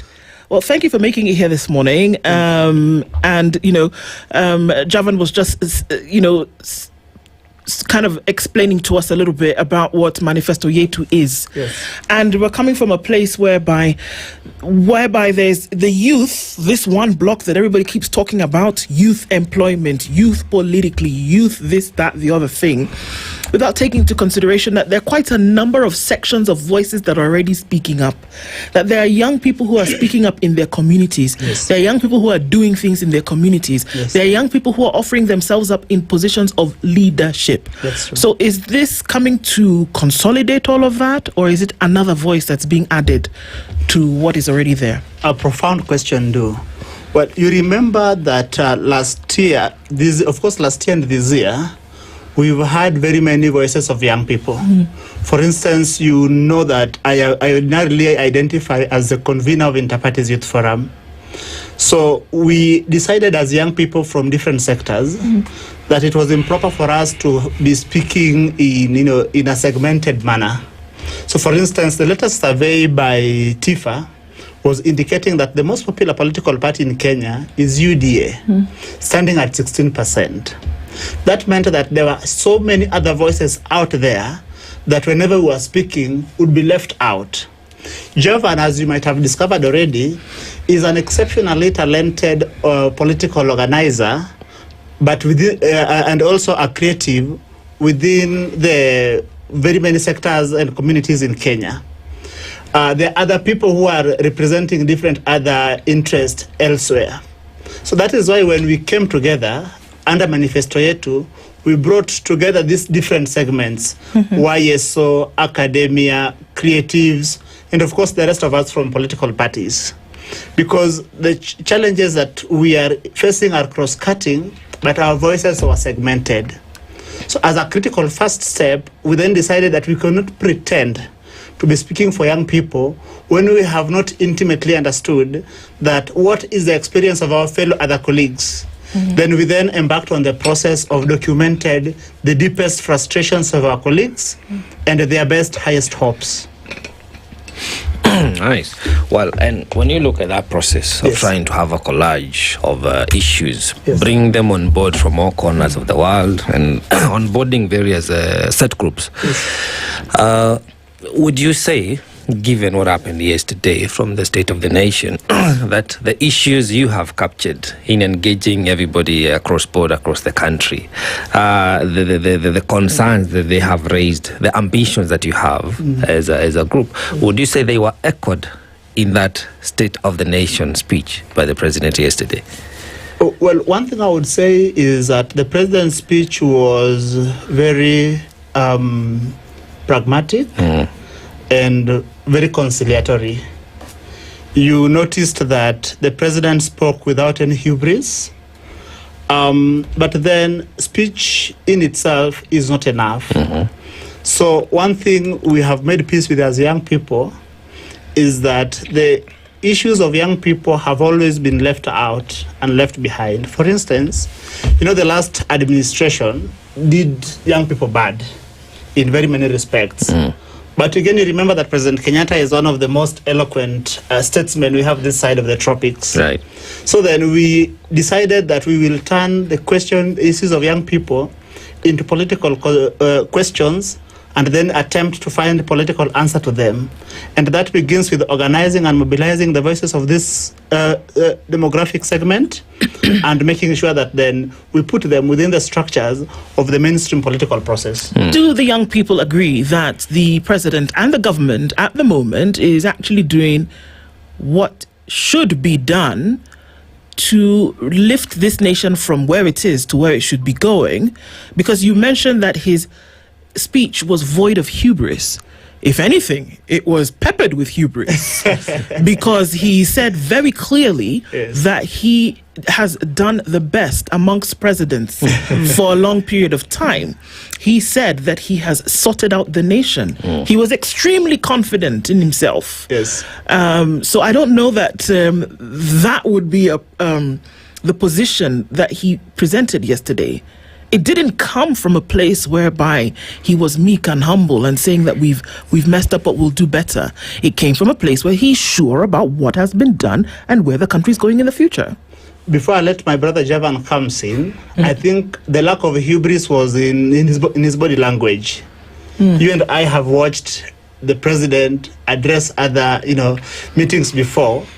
But then yesterday you realize that he was more laid back in terms of body language. In terms of hubris, in terms of overestimating the impact of some of his decisions, I think it is, while we don't want to come here to lament, but we know that politicians sometimes would want to slightly over-exaggerate certain things or even over-exaggerate. But I think that we will leave that for the people of Kenya. Which is you here now, you, Jaban. Very much. Looking at it this way. Yesterday we had a sort of a manifesto from the president. Because, manifesto is basically a promissory note. This is what we want to achieve. This is where we are. This is the path we want to take. And then you have the manifesto. Yes. Simply put, can the two marry? As is of now, the two still are in a tangle, not entirely marrying because, as I had alluded to earlier, the president's proclamations yesterday don't entirely, concur with the young people's true experiences and lived experiences on the ground. Right. And that is what we seek to change, because then, as you rightfully put, those are the manifestos of the government. Then we are bringing the true voices of the young people and looking at too, can they communicate? Where can we do corrections? Because then we want to also in some instances assume that our leaders might be living far from the realities on the ground, and we seek then to speak to them factually. Yes. And this is what we are collecting on the ground, so that when we move forward, it's not hearsay. It's these versus these, and this is where we want to go. And we're not pushing them to the corner and saying that you must achieve these overnight. But this is how we want it to be done, and this is what we look at. So sticking to that realistic approach, which is good because that's the only way to achieve any realistic change. Yes. And also echoing what you said earlier, that we only have leaders, I call them employees. The president is my employee. We pay him from our taxes. But we only have these employees that we put in office through a democratic process. Yes. From the collecting of issues from the youth across the country. Yes. I don't know what the position is regarding voter registration, because the only way to actively participate in this democratic space and process of having employees in office is going to the ballot, so that the manifesto that the manifesto yetu is putting together and other like-minded voices can be well addressed. How is that coming along? Because the number has been too low in terms of new registration. Two things are happening now. From what has happened in the last 2 to 3 years is that we have had voter apathy. Those who've registered have not turned up to vote. But also from the last 2 years, we know that there is a possibility, a great possibility, that we will have first-time voters. These two demographics are the ones that we are also speaking to really turn the wheels, because they have the power that for some reason those who had registered and never voted felt like was not going to bring change. But that is changing, especially now that we are doing the manifestos ourselves. The one thing that has been there, and we go down there and ask them, first, do you think manifestos work? The feeling of most of them is they don't. But when we dig deeper, is why does it not work? The feeling is that because they never participated in making those manifestos, and that then means the priorities set by their leaders were not necessarily their priorities. So this is changing now, because then we are bringing priorities that, if taken up by leaders and of course speaking to each other, then change will for sure be seen. Now, Kidi, do the youth understand that what Javan is saying, that bringing this manifesto, the active participation will only be realized when you come out and vote, however you vote, whoever you vote for, because that's the person you're trusting to further the agenda. Do the youth understand? And why are they not coming out to assume their right position? Because the initial civic duty is for you to register as a voter. So then I can come and say, whatever the president said is not right, I don't agree with it, it does not address my daily needs as a student, as a mother, as a husband, whatever it is in the country. So I need somebody different to come and implement this manifesto that I have actively participated in putting together. But when they don't register to vote, how will that come to life? Profound question. Now, part of why we've been witnessing a rising youth voter apathy has been how so many young people have been consistently let down by the political process. They are mobilized to vote, and after voting, they realize that there is very little for them. We were alive in this country when we said Kumira Kumira in 2013. Majority of those who are young people in 2013 are today, especially late Gen X and early millennials, are now a fairly disappointed lot because of how opportunity has kept on drifting away from them in the last 1 decade. Then there was 2017 and there was 2022, and the circle has been the same. So when we went out with my brother Javan and the other colleagues whom God gave the presence of mind to work together with us, one thing the youth told us, that we are not coming out to vote because it is a zero-sum game. Whether you elect party A or party B, the shafting that will happen to you is the same. So then we decided that, part of why that is happening is because we've not been able to consolidate our numbers. We've not been able to speak in a voice that the political class would know that young people think and feel that this is a priority. So when we came together under Manifesto Yetu, then we are saying we are not coming with any solutions to you, fellow dear countrymen, but we are saying that if we have documented our frustrations and presented it to the political class, while at the same time mobilizing our numbers, then maybe something will happen. Yes.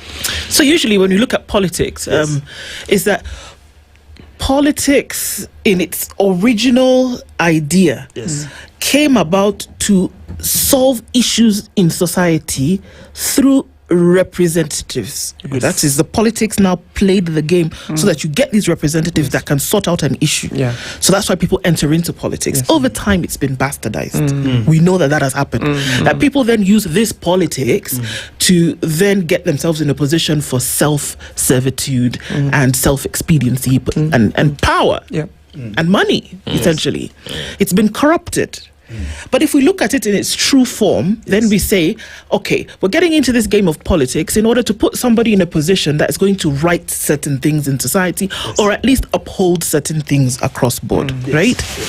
So what are some of those issues? Because we keep doing, maybe we can get to it today finally.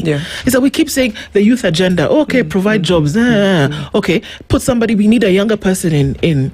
What are the issues that young people have or that would want to correct if they were put in those positions of leader? What are those actual issues? Because talk about manifesto, those are the things that essentially go on this document. There's so many issues to be addressed, but I want to speak up to 2 or 3. One of them is the democratic process that we have as a nation, and in the midst of it, in the depth of it, is that we have political parties that work as vehicles into this process, in and out. And young people have shown remorse to the processes that political parties are formed not on basis of solving issues, but on basis of just carrying some individuals or some narratives or some blocks. These has to change, and young people have clearly spoken out to this, that we want political parties that are addressing issues. Not narratives, not tribes, not seasons, but addressing issues. So the manifesto also seeks to build leaders, because sometimes we say we have leader A, leader B, leader C, but what is the processes of having them come from the ground up to leadership positions? So the manifesto seeks to also have a consolidated approach and issues that they can work on through and through. Let's look at our, election cycles. 5 years. If we were to have leaders built in within 5 years, and say, and I'll use an example, in county assemblies or in members of parliament, right? Why don't communities already identified who could be their leaders before electioneering period? Because then we don't have such structures, such spaces to build them. We seek to have such structures and such spaces, so that also if you become a member of a political party, you're not there because someone just brought you in. You're there because the party speaks to issues that relate to you and your communities, and you can address them. And lastly, is to say that young people have lost hope in those processes. But we've seen where the challenge is, and addressing them is saying the reality. Maybe 2027 we might not have the best, but what is the percentage that we are looking at? And if we look at 2027, 2032 and after, can we be somewhere? So these are the three things that we are seeking to address, and of course it's a long process. Well, Javan, I have yes, there is no reason why you cannot have the best in 2027. This country is ours. We are the voters. We are the ones who decide.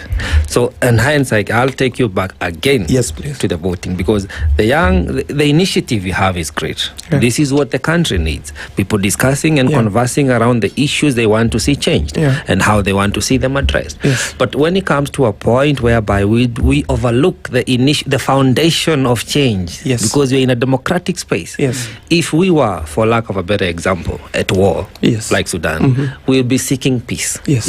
If we were in a more shrinking democratic space like Tanzania, we'll be looking to expand that. But as we have a good, very good, decent, modest constitution that allows us to participate, when we overlook the initial qualifier of you to come and say, I'm going to have Kidi as my MCA, I'm going to have Javan as my MP, I'm going to have Ndu as my president. When you overlook that phase by not registering as a voter, then all this is going to be rhetoric and promises like we had yesterday from the State of the Nation. I don't know if Javan will go first. I will. Okay. I will say that has been the issue then in the past. But we need also to speak to two areas: those who need to vote and those who have the mandate to do the process. Because sometimes, and we've seen these, we've asked these questions, and partly what we are doing now in our sittings and convenings, we also call the IBC to come and do voter registration, and it is working well. The difference, or rather the situation that is now, we are also in a world that things have changed and things are moving faster. We are also speaking to a young generations that looks at, for example, making work easy. We were all taught this, make work easy. While we are working with systems that seem not to make work easy. We are not by any means taking that as an excuse, but why are they not doing that? We are coming out en masse, but sometimes you go to a ward and you ask the young people, do you know where the IBC have set up their tents? And they'll count 1, 2, 3, and they're like, but the other one is way, you have to take a lot of time to go there. Yes, we can. But why are we not investing as much into also reaching into the people? And we have to speak to each, to that aspect. Thank you. Well, one, you asked that question, I thought I answered it. I'm sorry if I didn't. But over and above what Javan has said, is that also remember that this country has experienced loss of trust in institutions. And therefore, part of the many starting points we have is a question of rebuilding trust, especially between the young people and some of the institutions of political, what you call political competition management institutions. One of them being IEBC.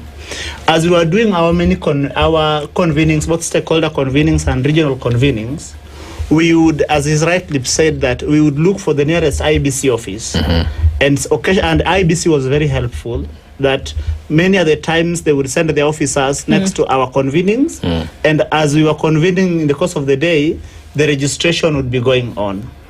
Still, the numbers are not very up there, but nothing is lost. Part of why nothing is lost is, remember, this is a continuous voter registration process. When we have the document, when we engage in a comprehensive political education, I think we will give the young people the reason to come out and determine their fate, knowing that that fate lies in their vote. Thank you. Okay. Thanks, Kidi. Well put. Shifting gears a little bit. So yesterday the president gave the State of the Nation. And the members who are sitting in parliament were very excited. Yes. They even committed that he should serve another term. Yes. When you see that as a youth, and given where you stand with the issues that are outstanding from the Manifesto Yetu, yes, what do you make of those legislatures? What do you make of this parliament? Yes.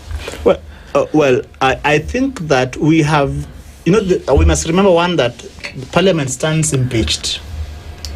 On June 25th, the young people withdrew their mandate from parliament. So it continues to serve, knowing that it suffers that legitimacy crisis. We have also, if you look, I work in the area of data. So part of work I do is is forecasting and modeling.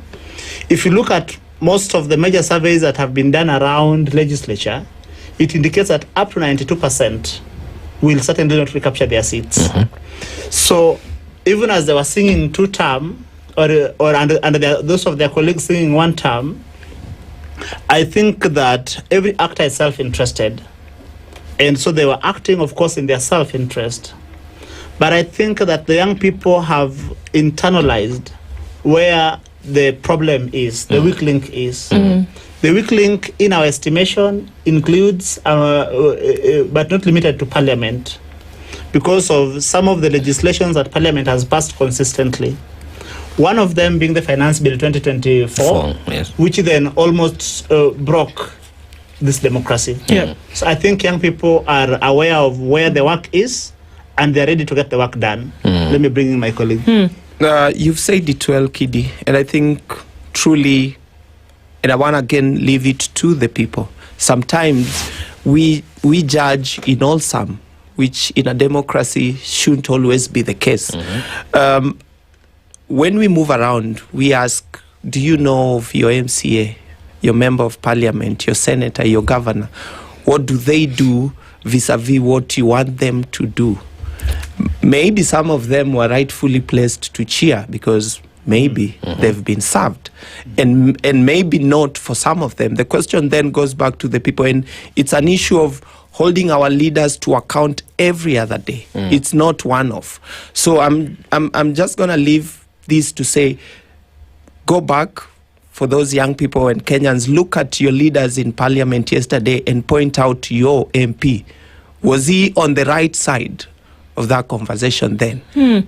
Because then that matters to every other individual, because also we want to give power back to individuals to make the rightful decision and not decide for them, because it has happened that many a times we want to speak for each other while not considering their rightful view and sitting point. Do you think, do you think that members of parliament, listen, I mean, look at the members of parliament that we have in age from 27 all the way till 80 something. Yes. All right? Yeah. So there's minimal youth representation in that demographic. Yes. And do you think that they would listen if there was proper agitation that came? And how should that agitation be brought about? One way that would look a little controversial, but I think was highly effective, was a couple of months ago, that when you saw something that a member of parliament did, that perhaps it did not bring about any kind of satisfaction. The very now popular phrase came, "Wacha tuwasalimia." Now, imagine if watu wanasalimiwa with these messages of what you must do by virtue of the fact that you have been elected. Yeah. Do you think that with that kind of coalescing around this idea, that there would be some kind of movement? Of course, there would be. There already is. Most of members of parliament have already changed tune on what they are saying, when they are saying, and how they are saying it, because they know people are watching and people will pick. The demographic that is now truly is gone. We've lost hope. Many have lost hope. But then that means we might also say goodbye until 2027. That is too much of a time to just sit and watch. So then we have to continue kuwasalimia, and the notion, again, we have to speak to these things. The notion of kuwasalimia is only when they do bad, is also align itself. We are also speaking to when they do good. What that one MCA, that one MP, when they do good, what do we do? Because then it has to be in a way that someone feels, and I've seen this because I've had leaders, because I mobilize, as Kidi rightfully said, in Embakasi North constituency, for example, before we had elections, the past elections, we had already pinpointed who we wanted to be leaders. Some of them made it in, some didn't. For those who made it in, we always have sittings and ask ourselves, or ask them, why are you not doing this and that? And they say, this far much the system doesn't allow me. And the system is not just me, it's many of us. So what then do we do?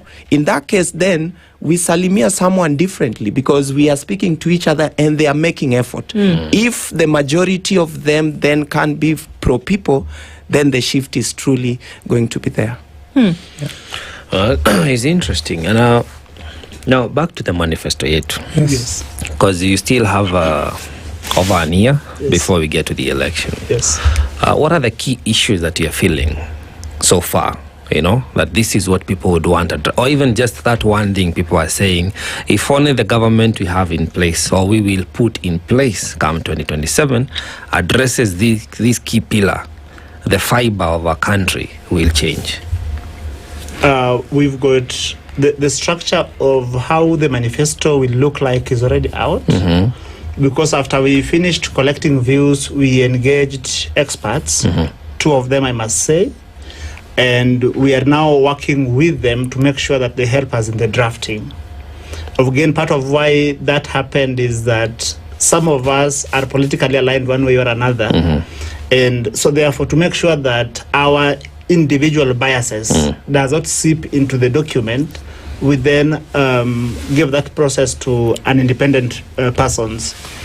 A number of issues come up, but I think even my brother attempted to mention it earlier. The question on peace and security, we think that the question of constitutionalism and the rule of law is one thing that was cross-cutting from Homa Bay to Mandera, where we went with my brother Javan. We were at Garissa, Mandera TTC. From Busia, where our other colleagues went, to Kajiado, where our other teams were. That question is cross-cutting. I will let Javan speak to other issues. Okay, Javan, please. Thank you. The other issue that has come out, and this again speaks very much to the youth and the youth sector, is the issue of unemployment. And remember, the manifesto is not just going to speak to the national government. We have devolution from, the Constitution 2010 that now really has devolved so many functions and resources. In Mandera, for example, the county government is the only employer. And then that speaks very differently if you are to look at the national government and the county governments. What this manifesto seeks is also to address issues that can be served on a county level. If we go to Mombasa, and the other day the presidency spoke about blue economy, we asked people, for example, from the coastal region and the Nyanza region, what is blue economy?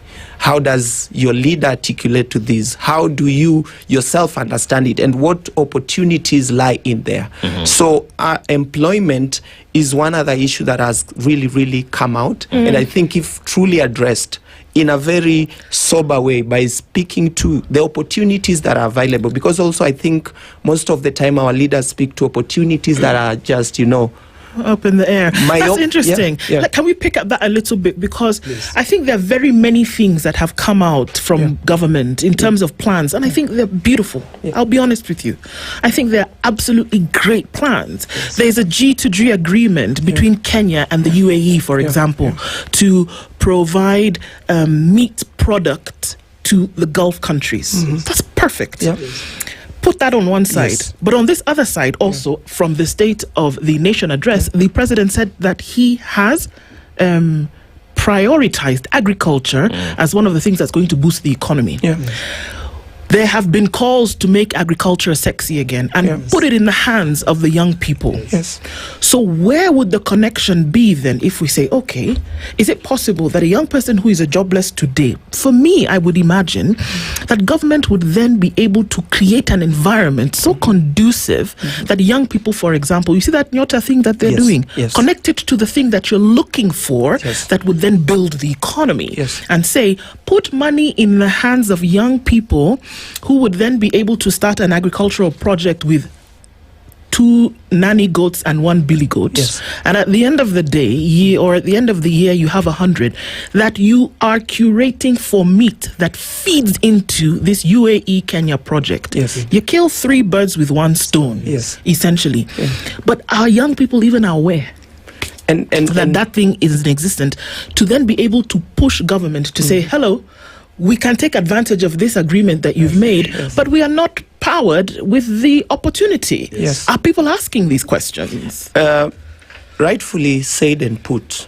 And again, the opportunities that lie is across so many sectors. Just speaking to the creative economy or creative sector, for example, the creative economy, or rather what comes from the creatives in Kenya, contributes to 5% of our GDP. However, the investment that comes from the government is less than 1%. These things, young people know them. And they are, again, experts in every sector. The question that has been is who speaks to what in which way? Because you don't want to go to Mombasa and speak about farming. You want to go to Mombasa and speak about blue economy and everything. A good example was when we met the so-called beach boys. You know, that word seems and has always been put to look like, oh, beach boy. But that in itself is an economy that can be funded and used to employ people in Mombasa through the county government. They know, but how it's said, invested in, is the question. Young people know we want to offer a platform, for example, for agroecology and value addition. We have a lot that we can offer. We have a lot of opportunities to offer jobs, but then the platform that those conversations are happening is what is missing, and Manifesto Year 2 seeks to give that. Again, that brings us to what I think the question that you asked earlier about the manifestos. The truth is that when governments are seeking the vote, usually they come with very good manifestos. And that is what you call the People's Manifesto. But again, when they are in office, some of those priorities change because of other interests that, for purposes of this conversation, we will call the Contractors' Manifesto. So as a consequence, there are good plans, but there is no follow-through because of other interests. Our critical first step of curing that is to therefore make sure that the young people have the information, and over and above the information, that then their numbers are mopped up around these issues. Thank you. Right. So as you cut across the country, crisscross, and try to shape the ideological changes that people are desiring, how do other youthful, young people, other voices join you? Where do they find you? How do they connect with you? And most importantly, you know, for a long time there has been such initiatives, but you realize it's the backhand or the underhand of the regime, the same regime you're agitating against. So it could be I, who is your partner in that manifesto. I'm the one driving the narrative, but I'm from that regime. So the issue of trust comes up. So how independent are you in terms of even like funding yourself, your initiatives? And then again, like I asked earlier, how do the other voices get to join you?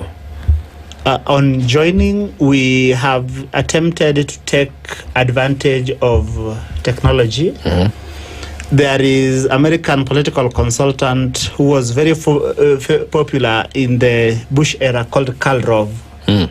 Karl Rove, in his book Courage and Consequence, says that let technology work so that people can think. We have taken advantage of technology.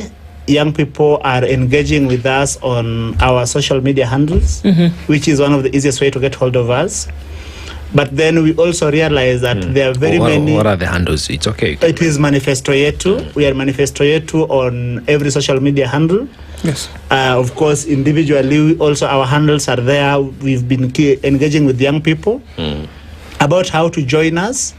There is two types of joining. There is the individual joining, and then there is corporate joining. On corporate joining is that young people, say in Majengo, in Pumwani, are already organized and working, but they are working just amongst themselves.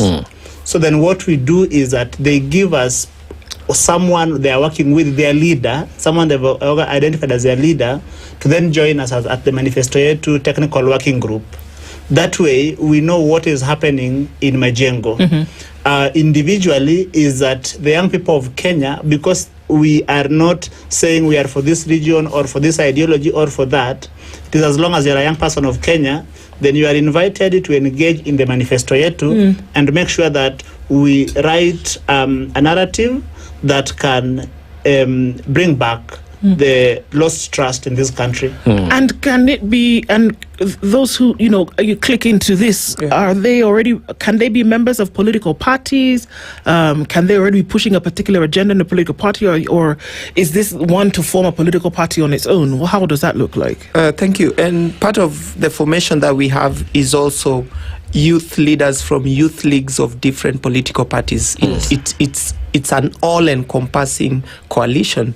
We have youth-serving organizations, we have youth leaders from academia, we have youth leaders from different sectors already in.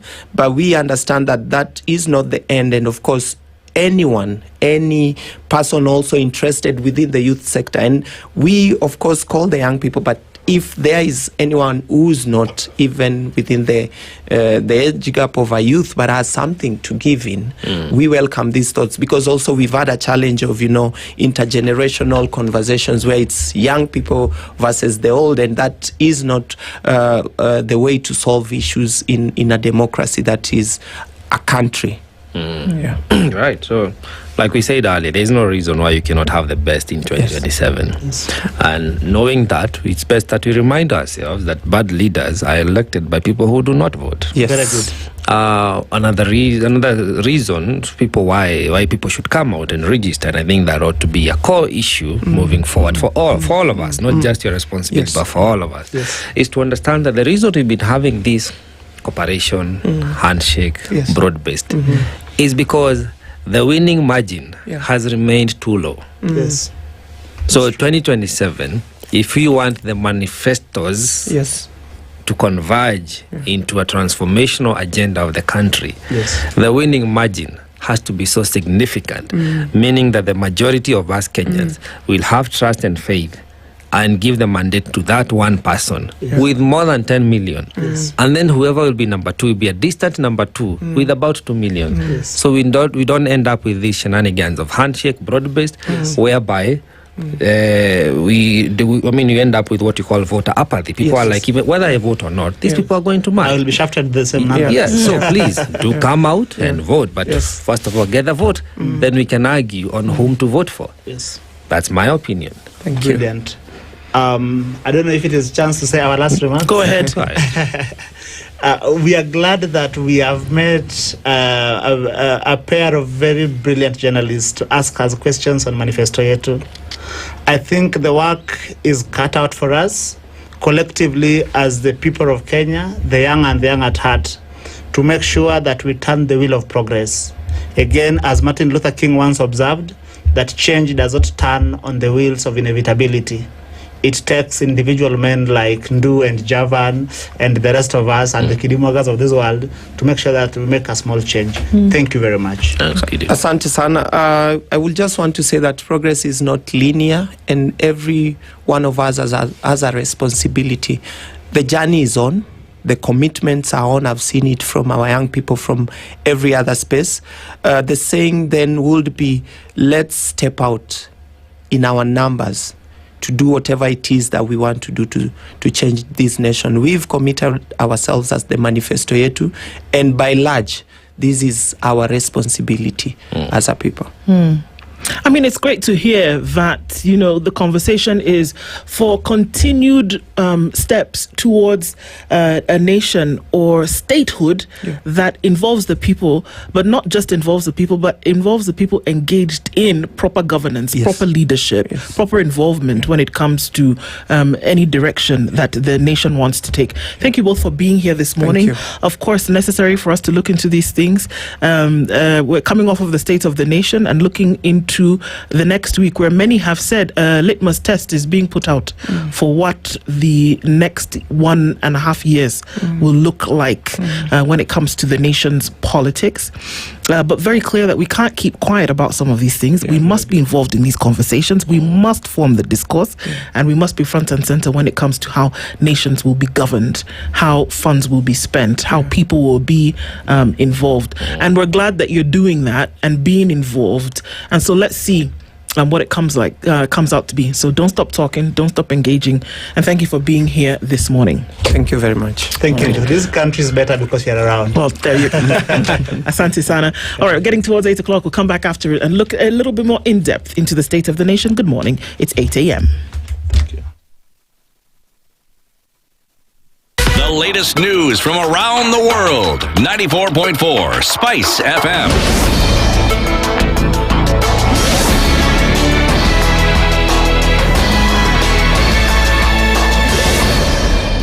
Good morning, this is the Newswire. I'm Edwin Lisamira.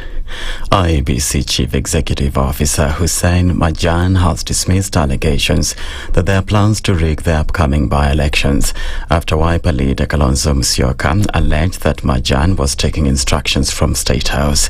Speaking during the receipt of the second and final batch of printed ballot papers at the Jomo Kenyatta International Airport last evening, Majan said the commission had nothing to hide. Majan, who was accompanied by representatives from several political parties, including UDM, Party of Democratic Unity, or PDU, and Republican Liberal Party, assured Kenyans that the mini polls scheduled for next Thursday will be conducted transparently and in full adherence of the law. Kalonzo had criticized the printing of ballot papers, terming the procurement process as flawed. It also raised concerns of alleged government plans to bribe voters.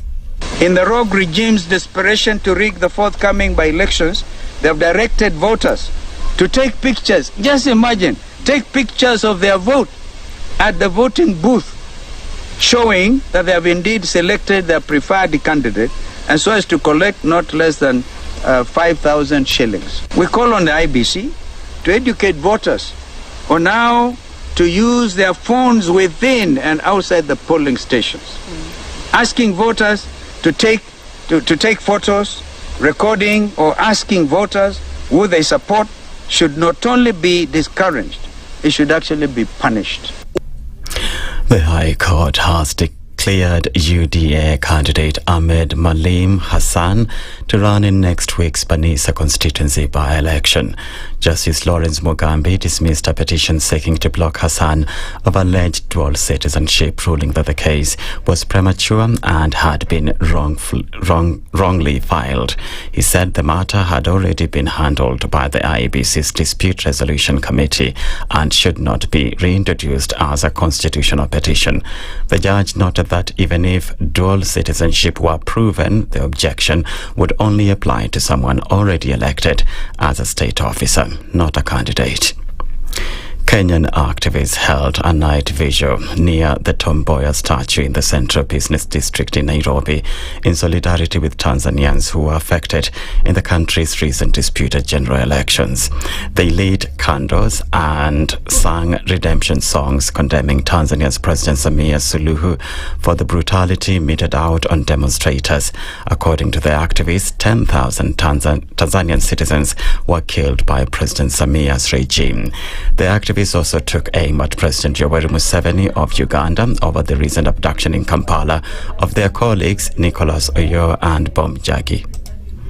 Naona madikteta wameanza kujitokeza na wameanza kuonyesha hao hawawezi kufuata sheria na wako above sheria. Mama, tunakwambia kama kina mama wachukulia ya mambo ya Afrika Mashariki ya kwamba umetukosesha heshima duniani, umetudhalilisha sisi kama kina mama. Hadi kutanisha kwa uongozi wako, sisi kama kina mama tunasema ya kwamba hatuwezi support uongozi wako wa kikatili, uongozi wa kidikteta. In the UK, the Prime Minister is travelling to the G20 gathering of world leaders in Johannesburg in South Africa. The summit brings together the 20 biggest economies, although Donald Trump has decided not to attend over wildly discredited claims that white people are being persecuted in the country. Sir Keir Starmer, whose critics label him Never Hear Keir because of the frequency of his international trips, will emphasize the benefits of a Prime Minister acting as an ambassador for UK businesses abroad. Sir Keir will visit a Johannesburg depot to see trains that were built in Derby and announce a new deal where the UK will provide strategic advice and consultancy services to South Africa's railways. An organisation called Crossrail International, which is owned by the UK government, will carry out the work. That's the Newswire. I'm Edwin Lisamira.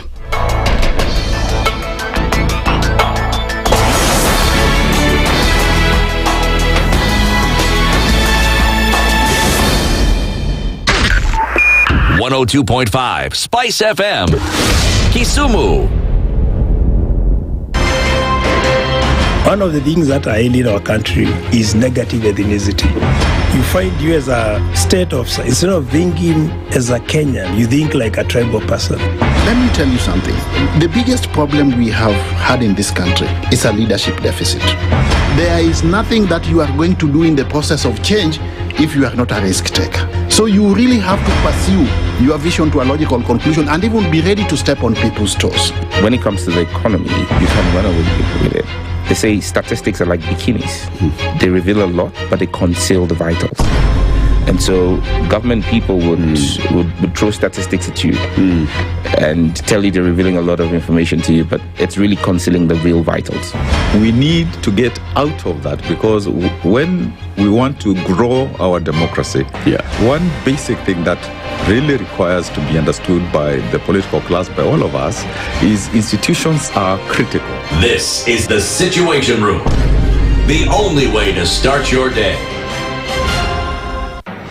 The following takes place from 6 a.m. to 10 a.m. every weekday on SpiceFM.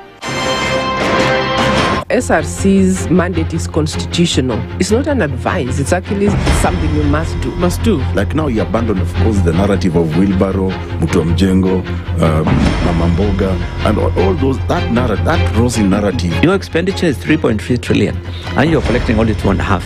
Out of that 2.5, you're spending 1.8 trillion to service loans and so forth. That the CDF kit, it's in itself a symptom of corruption. This is the Situation Room, the only way to start your day.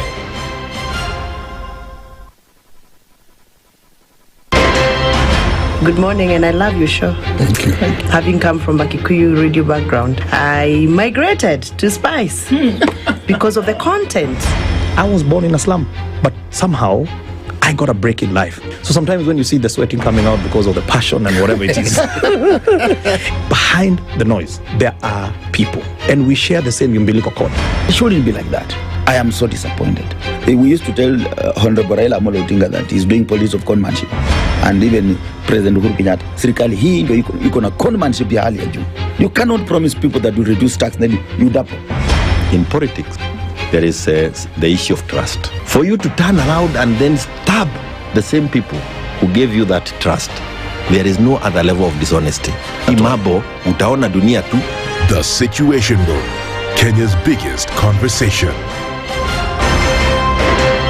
If we just gloss over issues and hope that time heals, then we may find that in generations to come, we might be back at the same situation. And the whole thing is born of stolen elections. Spice. When it comes to the decisions you make, you must be independent. There's no way you can allow one institution to dictate to you how you're going to conduct your operations, how you're going to decide cases. It's a no.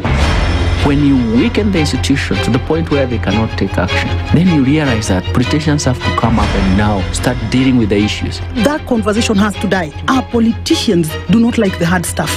We must insist on the path of doing things right, whether popular or unpopular. Money changes hands. That is a fact. If you have political goodwill at the highest top, like in Rwanda, then corruption will be an issue of the past. If you don't have political goodwill at the top, we will pass laws, we will amend laws, we will continue passing laws and re-amending laws, and nothing will happen. This is the Situation Room. The only way to start your day. Mature, intelligent talk every morning. Spice up yourself.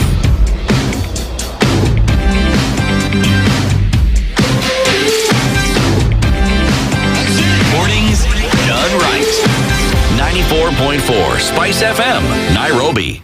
Coming into you at 9 minutes after 8 o'clock, and our conversation continues this morning in the Situation Room.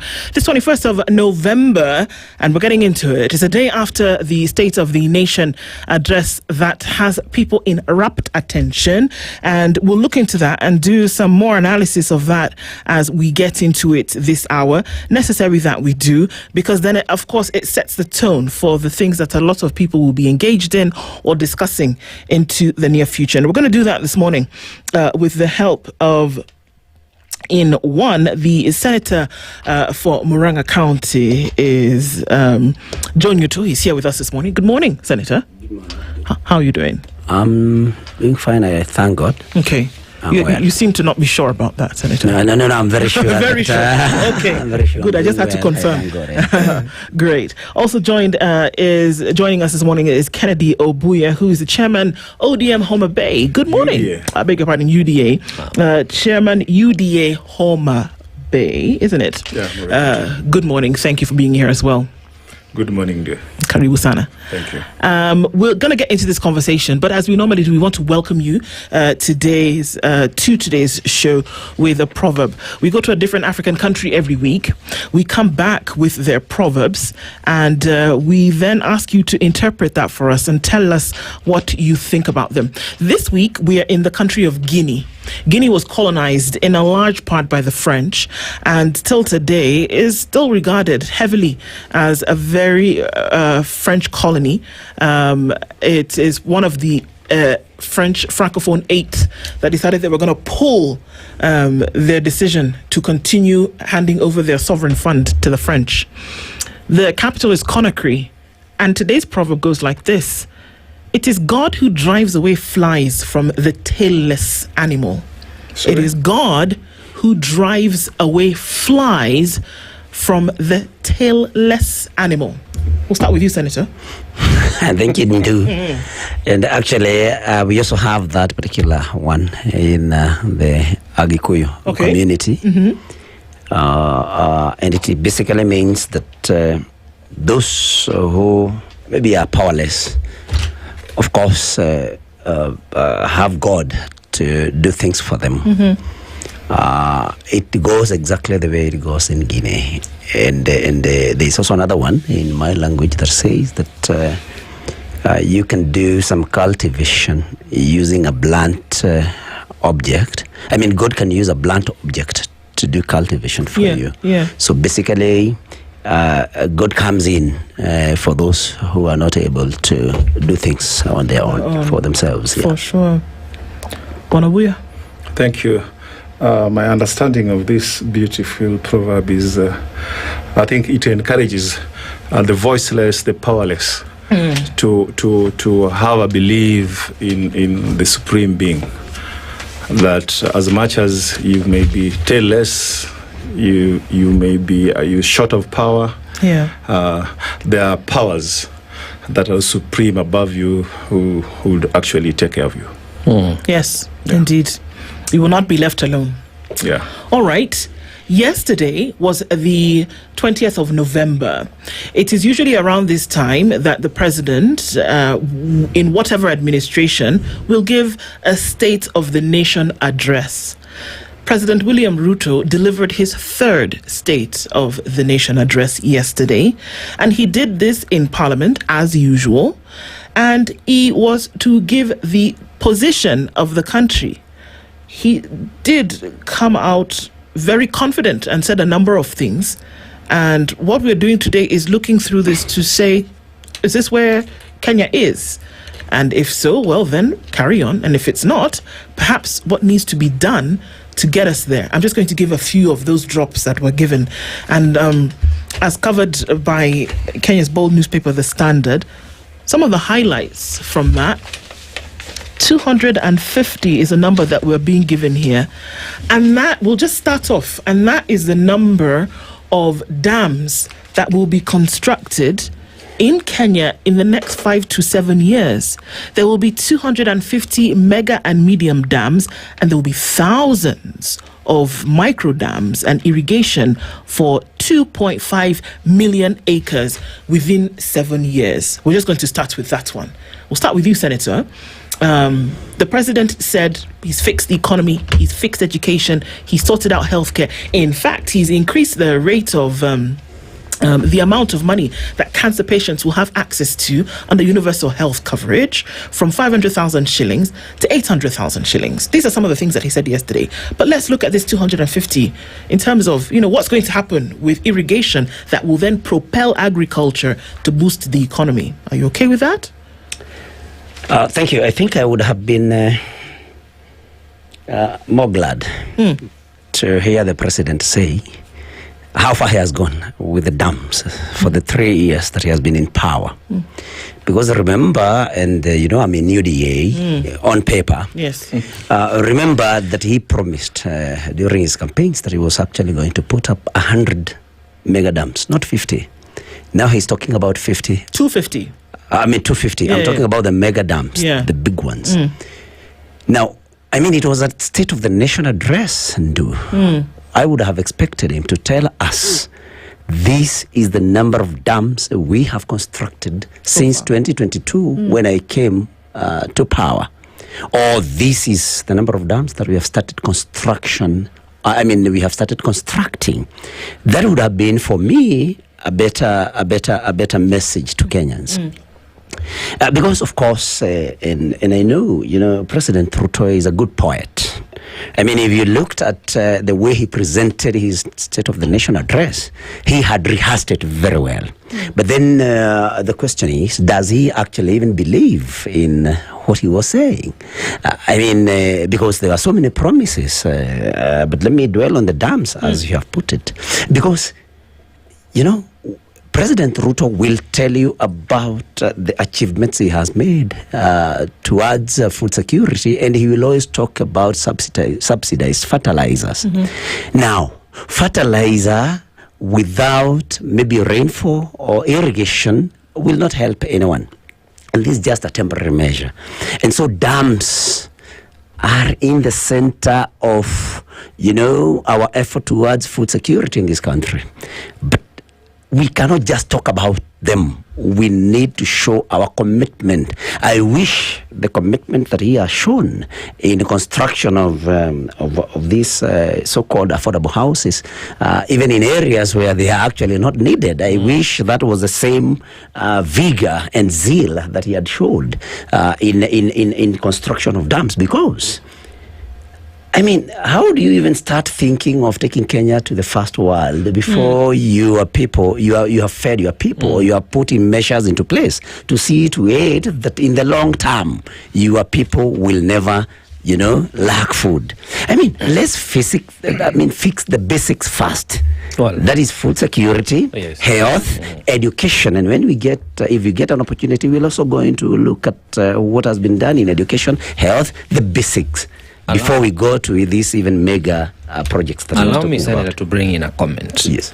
And it reads from the Business Daily, page 4, that President William Ruto is banking on two sovereign funds to deliver 5 trillion worth of projects over the next 10 years, highlighting the government's resolve to shift from funding infrastructure projects using debt.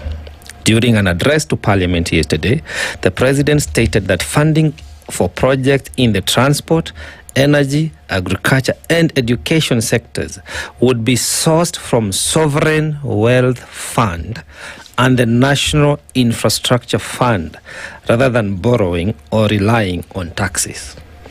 In my opinion, and I stand to be corrected, Kenya does not have a sovereign fund because we don't sell any commodities. Therefore, all the monies we collect are domiciled on taxes. So I'm looking at double taxation when he says he wants to create an infrastructure fund, and one says he wants to raise 5 million to create the trillion to fund the project. Is in that breach of our laws, Senator? Well, I may not be I'm very competent on commenting on laws, of course, having come from a different professional background. Yes. But when you listen to the President talking about this National Infrastructure Fund, because I listened to him, basically he's talking about the proceeds that we get maybe from privatization of public corporations and public assets. Yes. And that actually got me very worried because, when we privatize public assets and public corporations and institutions, what safeguards are there? Because, first of all, a law has been passed in Parliament that government now can privatize, actually dispose of any public asset without any reference whatsoever to Parliament.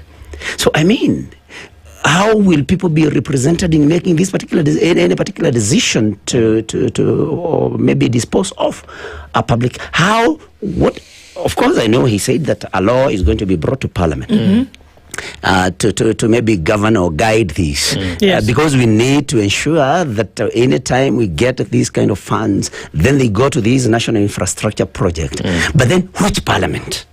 If this is Parliament that is compromised, and so the law that is going to be brought into Parliament, even without me, even before I see it and read it, of course will be made and tailored to suit President Ruto's, desires and needs. And Parliament, I am telling you, will pass it because Parliament has been captured. And that is why, and that's why, just allow me a second, that's why, I got very shocked. Personally, I didn't attend because I was just about to ask you about because that. I had better things to do with my time. That is why, when the President talked about dueling of so many roads, and then the members were thumping and, they were in applause.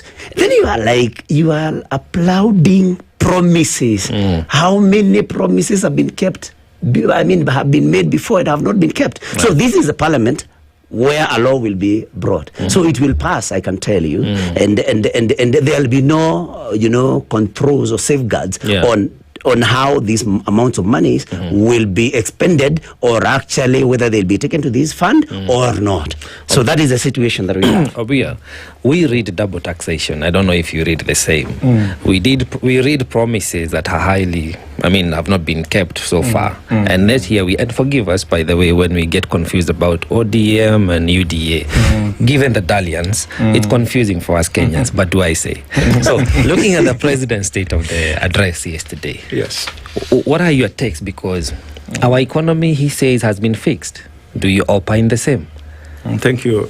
Can you allow me to have a right of reply? No, please. And first indulge of my good senator here. It's interesting. We are not so privileged to be members of Parliament like he is. It's interesting that a serious elected member of Parliament, in this case the Senate, my good friend here, Senator Nyotu, is committing that indeed Parliament is under siege, is in hostage by the executive. My understanding on the standing orders of both parliaments is that Parliament is very independent. and all members, our current laws, the Constitution of 2010, there's no opposition and there's no executive in Parliament, any Parliament. All members stand to oversight Parliament across the political divide. Either you are elected as independent, a party that did not form the government, or a party that formed the government. So I think it is a collective and individual responsibility of all members of Parliament to oversight government, that is the executive. And I think it needs to first take responsibility individually and collectively that the legislature has failed Kenyans in oversighting the executive.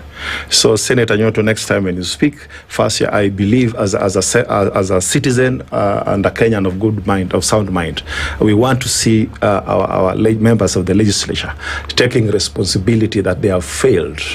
And how I pray that people who are strong like you would be bold enough and resign from their elective positions and seek fresh mandate from their constituents. That would show commitment to the narratives that you stand for, that you speak daily.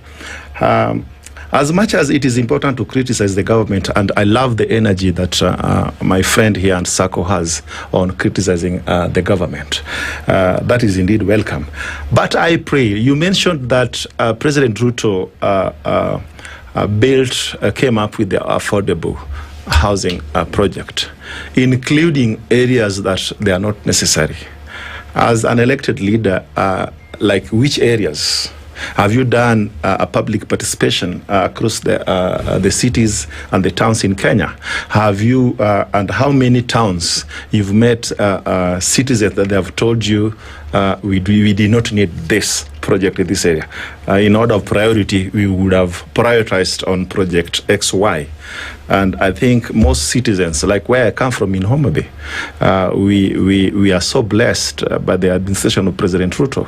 The affordable housing, which is 100% done and 100% occupied, it is so welcome. The road how many of those? Sorry, how many of those? It has 1,000 units. 1,000 units in Homa Bay. In Homa Bay town. Completed 100% done and 100% occupied. Under what mechanism? How did these individuals get into these homes? Or families? The families. The acquisition of affordable housing it's too open, and it's open to the public knowledge. You go through Boma Yetu within the NHC website. You do an application and first come, first serve. Did these 1,000 people in these 1,000 units go through Bomayangu, make the application, pay the 10%, and then get the facility? They did? The website for NHC through Bomayangu, it's open to public for. I am aware. For scrutiny. My question is. Yes. Did these individuals? You seem to know quite a bit about it. Yes. Did these families in Homa Bay? Yes. Do this application, because I know very well the application. Did they do the application, all of them get approved, and then move in and are currently paying this monthly amount to live in the homes? My understanding is there's no one who can acquire any affordable housing asset without due diligence. That's my understanding. So did they do this in order for them to be inhabitants of these sister, homes? There's nobody in any part of the Republic that can acquire affordable housing unit without due diligence. So they did it. It's simple. Yes, you can say they did. They did it. They did it. You can't acquire without due diligence. So they did it. Yes. Okay. So how would you understand that in order for that to happen, so it looks as though that's taken care of, right? And it continues to be one that they can live in. Because this is one issue that he did bring up in the State of the Nation yesterday. So the monies that then are deducted from individuals with a pay slip every month, where does that money go? If we're seeing such great uptake of the affordable housing scheme, where does the money that a working individual is deducted from every month go? I wouldn't want to really indulge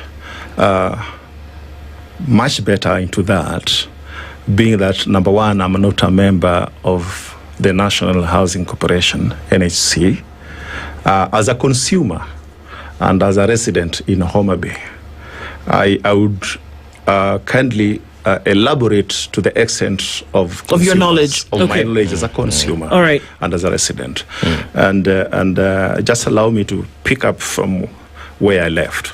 My good friend here also spoke about promises. That the president is very good with promises. I want to tell you, as a social scientist, my brother, that the world is very hopeless. Globally. The word promise or the world? The world. The world is very hopeless. And the human race, basically, from time immemorial, is managed and run on positive promises. Without having hopes in life, the humankind would easily give up. And, the mental wellness of society requires that people in leadership, both in church, government, and social levels, at community levels, should run the world, number one, on giving the humankind hope.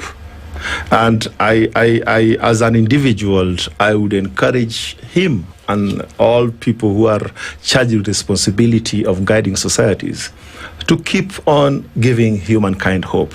And in this case, as a consumer in Homa Bay, he spoke about dams. I want to thank the government of President Ruto for giving us a serious water infrastructure in Homa Bay. We have the Atemo Dam that is 100% completed. That has got 30 million cubic meter in Wire Hills, and what we are waiting for is the last mile. That is, we are hopeful that the county government of Governor Wanga would complete the last mile so that every designated community centers will start receiving fresh water for consumption.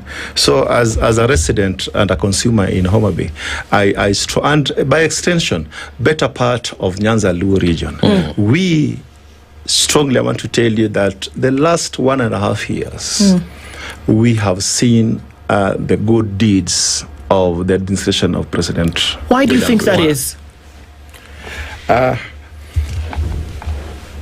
We are consumers, number one. We are also taxpayers.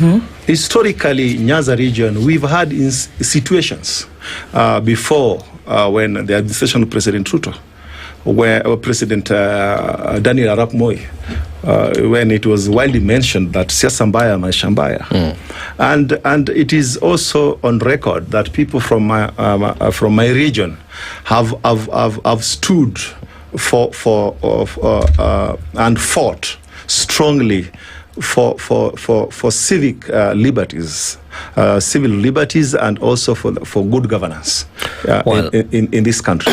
and that for a very long time, my region have not had a direct touch with deliverables from the national government. And as we speak now, I want to strongly tell you, as a permanent resident of Nyanza region, that indeed President Ruto has done so much in this short period. Thank you for letting us know that. However, Obuya, yes, please. How I wish many Kenyans echoed your sentiments. But that's not the case. Yes. Most people are disgruntled by the same regime you are praising. But we are a constitutional country. We are led by the rule of law. We are not led by the whims and the wishes of a president who says this region, you are shy of saying what you're talking about is as a result of the broad-based, which was a compromise on the sovereign will of the people. But that's a conversation. I didn't say as a result of broad-based. You did not. I'm just saying you are shy of. The 1.5 years you're talking about is the existence of the broad-based. But now, it's proper that we talk to facts, because when we speak to these microphones, the people of Homa Bay can hear you. The people of the Luo and Nyanza region can hear you. They can say that the 1,000 units are not from the avoidable housing project. They are from the National Housing Corporation, which had been started way before this regime came into office. Water is a devolved function. It should not take a president visiting and making pledges in your region for you to have water. The governor, whom you've had for the last 13 years, may not be the same person, but you've had a county administration for the last 13 years, as the Homa Bay, Siaya, Kisumu, and all the other counties from that region, they've had governors. So water, agriculture, education, and all other devolved functions ought to have manifested. So if you've had bad and poor leadership, that is on the people of that region. When it comes to this regime, and we are looking at what needs to happen, development has to be equitably distributed. So every part of the country deserves that. But do you think, in your assessment, that people are being unfair when they say that the president is not speaking to the reality of the real Kenya? The question is, in this case, which people have you interviewed? And Kenya is big. And when these said people, at what point did they realize that the present government does not equitably represent all sections of the nation? I'll give you an example. The revolution of the Gen Z. Last week, I'll tell you who has realized that, and then maybe Senator Newton can speak to this. The person who's realized that is the person who's trekked for 4 hours in Mandera, in this country, and has to get water seeping out of a hole in the ground. Very unfortunate. That happens in Kenya. The same Kenya that you're talking about, where there's equitable provision of resources. Somebody is existing in that same space today and has to look for some clouded water to go and feed, cook, take care of her children. That's happening in Kenya today. That's the person you're asking about. How would we balance the two? Those are the people who are complaining. My sister, Rome wasn't built in a day. And at any time, any day, I would give President Ruto a benefit of doubt. Number one, me being a member of UDA does not take away my conscience as a father and as a citizen. First, I'm a citizen who believes in the rule of law.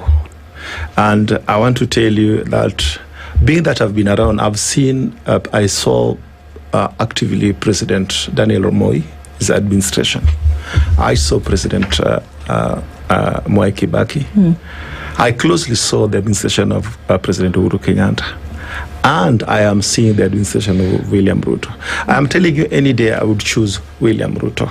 Because as much as, the way all levels of infrastructure in Kenya, be it water, be it road infrastructure, the economic infrastructure, the previous governments have had serious biasness in leveraging the economy of communities across Kenya.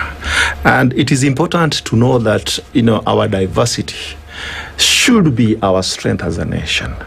And if you look at the way the economic infrastructure of sections of Kenya from the previous governments was unfairly distributed.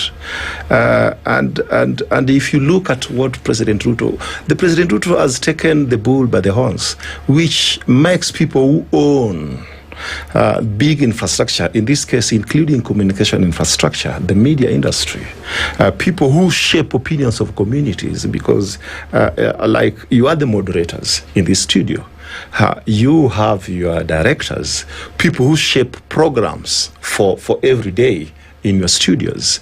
Who are these people? And if you look deeply, who the last 10, 15, 20 years, who owns the communication infrastructure? You have the answer. And there's somebody said, if you want to kill a dog, you give it a bad name. And initially, President Ruto is someone who has survived. One, he was profiled, he was labeled a thief, he was labeled corrupt.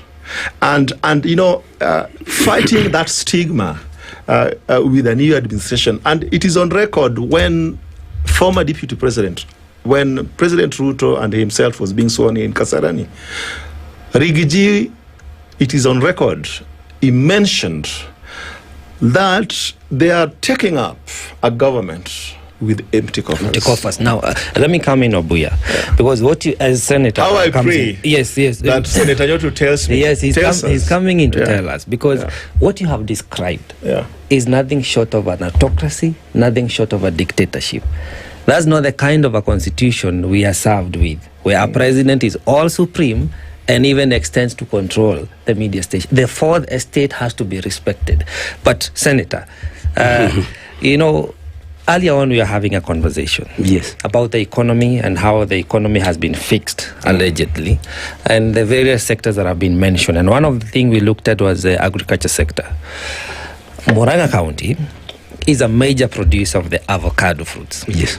And we were doing just a short survey, how much it's going for. And we know one of the most unappreciated are the farmers, because they get less than 10 shillings for a fruit. But in the market, things are changing. From your point of view, do you feel, across now other sectors doesn't have to be agriculture, that what the president was talking about, there are things we could say that literally this has changed, and indeed the cost of living has changed, and this is where we are, and perhaps we are being unfair, or indeed Kenyans are disgruntled based on how they are living their lives day to day, and it is different from what the president reported yesterday. And if you have a rejoinder to Abuya, please. Thank you. And I think I'm disappointed that you have allowed Ken to convert a discussion about the state of the nation to a discussion of what has happened in Nyanza and to a discussion about President Ruto, how good he is. I mean, we are discussing the state of the nation address as delivered by President Ruto yesterday. Not what has happened in Nyanza. It is what has happened in Kenya.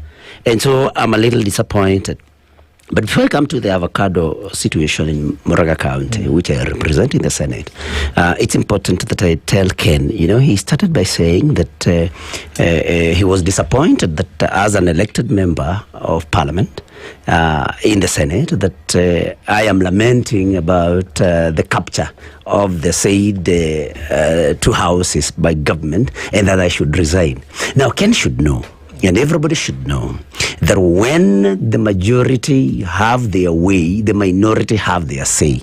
I only said that the majority will have their way, but we will remain there so that our say can continue being heard. So it is not the right thing to tell those of us who do not support the regime that we should resign from Parliament is captured. We are only saying that the majority have been captured. But for those of us who are in the minority, we'll continue being there so that we can continue having our say, although we may not have our way. The other thing is, I mean, and I don't want to dwell much on the, lack of independence of Parliament, but we have seen, parliamentarians, proposing and supporting Adani so vehemently. But when again the president comes during the last State of the Nation address last year, when he comes and says that those days have been cancelled, the same members who are supporting the programs again now then stand up in Parliament and gives the president an ovation, a standing ovation, and tells him Igwe. So then you are left wondering, exactly, does the president think for them, or what is happening? Because if he says something is good, then you are all over saying how good it is. Then the same president comes and says, hello, we have decided we will cancel this. I think it is not good. Then now you are there. I mean, that is what I'm talking about, Ken, that you cannot rely on a house that again, you know what happened with the finance bill. He passed it against the wishes of Kenyans. Then the president calls them in State House, says, come on, I mean, I will not ascend, or I mean, I'm cancelling this finance bill. Then they are there again clapping. So what type of a house is that? So you cannot tell me to resign. And it's important that we, this thing about affordable housing, has so many questions that, Ken has just scratched the surface. I mean, there are so many questions, Ken. I mean, first of all, should we be putting up affordable housing using a levy, which is a tax, or social housing? Because in my understanding, I think if you are going to use taxes, you'll get your time. If you are because housing, it's a housing levy, not a fund. If you are using a levy, then it should be probably to, to improve the standards of living of those who are Which not is what a able levy would do, ordinarily. Yes, and so we may not have enough time to look at this, but I mean, it's a levy, it's not a fund. I mean, when we finally then again sell these houses, and you'll get your time. I was very patient again. No. Please wait. I waited. Let's I allow had that to conclude. Yeah. Yes. So, I mean, we don't want to talk about this. We cannot finish that.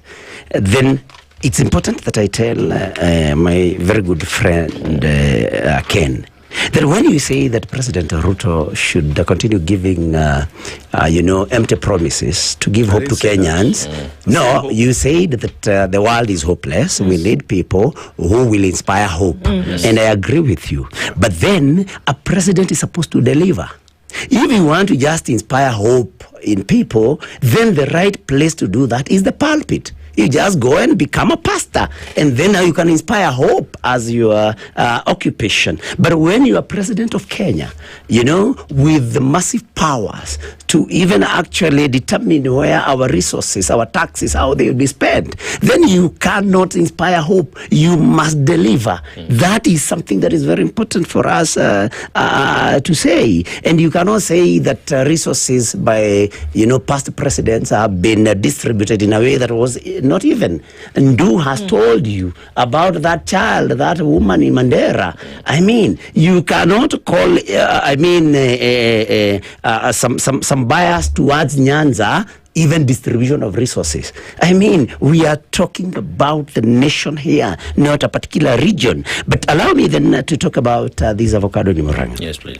I know agriculture is devolved in matters like those, but there was some protest in Murang'a sometimes back, I think last year, when actually Kenya Revenue Authority officers came to the ground and wanted to and actually told people that they were introducing a tax, farmers, and everybody knows that was it was widely reported, and farmers actually protested against that. So government has not brought in any incentives to these farmers, whether in terms of maybe input, in terms of maybe training of farmers to give them maybe through agricultural extension officers or something like that. But then they want to come and tax the farmer. Of course, I know it was temporarily halted, but we have not seen any input government has done towards, or any effort that government has done, the national government has done towards, enhancing the avocado farmers in Murang'a, or even marketing. I mean,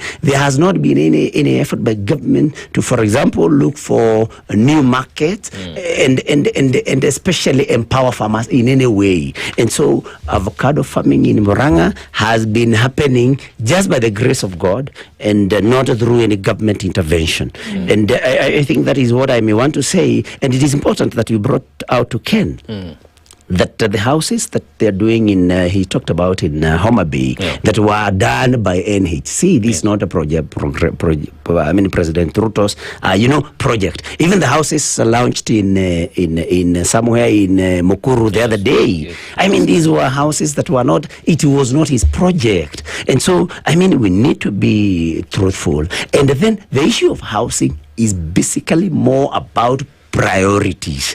You talk about 1,000 units in Homa Bay. Homa Bay, what is the population of Homa Bay? What would help Homa Bay more? Is it housing 1,000 people, or taking money to schools in terms of capitation, improving SHA to see to it that it covers every other expense? I mean, what is more important? In Murang'a, for example, if you tell me that you are putting up 1,000 units in Murang'a, a county with a population of 1 million people, but the kids there cannot access education, even in university. I mean, hospitals. I mean, when people get sick, yes, SHA will pay part of it, but then there's another part that the households are supposed to raise. Okay. I mean, what is more important? Those are the issues. So what I hear you saying, Senator, that in as much as we can't run away from some things, I mean, it was interesting yesterday because during the State of the Nation address, there was a lot of fact-checking that was going on. It was real-time results about some of the things that the president was saying, where some of the things were said to be spot on, that he said they had done, and it was found that they had been done. Unfortunately, there were many a thing that he said had been done that had not been, and that they were looking to do, which from lived experience would give light to the possibility of them not being done. In terms of priority, because that's a big deal for any government in any jurisdiction, is there a priority checklist from what we can see here that's being followed? And I'll give an example. Agriculture, upon whose shoulders rests a lot of responsibility for the economy, especially coming from the president. Agriculture is a big ticket item. That means it's linked directly to these water projects that we see, because Kenya, where it's geographically domiciled, means that it doesn't have enough rain. Agriculture then will only survive if you do have these water projects in play. But for the last 7 years, it's been impossible to have a mega dam project started and completed in Kenya. Why? Thank you, Ndu. Please allow me, I'll come back to that in a few. I believe in leadership that comes with responsibility and actions. Number one, I mentioned here that me and you, the three of us, we are not as privileged as my brother here to be sitting members of parliament. And criticizing and taking government into account, the executive, does not only require making a roadside critic. Number one, my brother here and other members are privileged because they can access the plenary in the National Assembly and the Senate. He is privileged to make a petition. Parliament is a house of rules and procedures. How I pray, and I want to ask my brother here, how many petitions has he done in regards to his position now? Questioning the government at respective committees in the Senate. Has he done that? Have you? How many, Senator? Based on the Committee of Agriculture. You know, there are so many. We keep taking statements to the House. Once you make a statement in the House, then of course it is committed to the relevant House committee. And you know, it's a process. Right. But what maybe Ken may need to understand, and he has been a representative of the people, at least in the county assembly, what Ken needs to understand is whatever you take to Parliament, in terms of a petition, whatever it is, it will still, at the end of the day, it will still have to be by the committee adopted, and it has to be by the majority members. But it's okay, but they've been taken. They've been taken forward, they've been brought forward.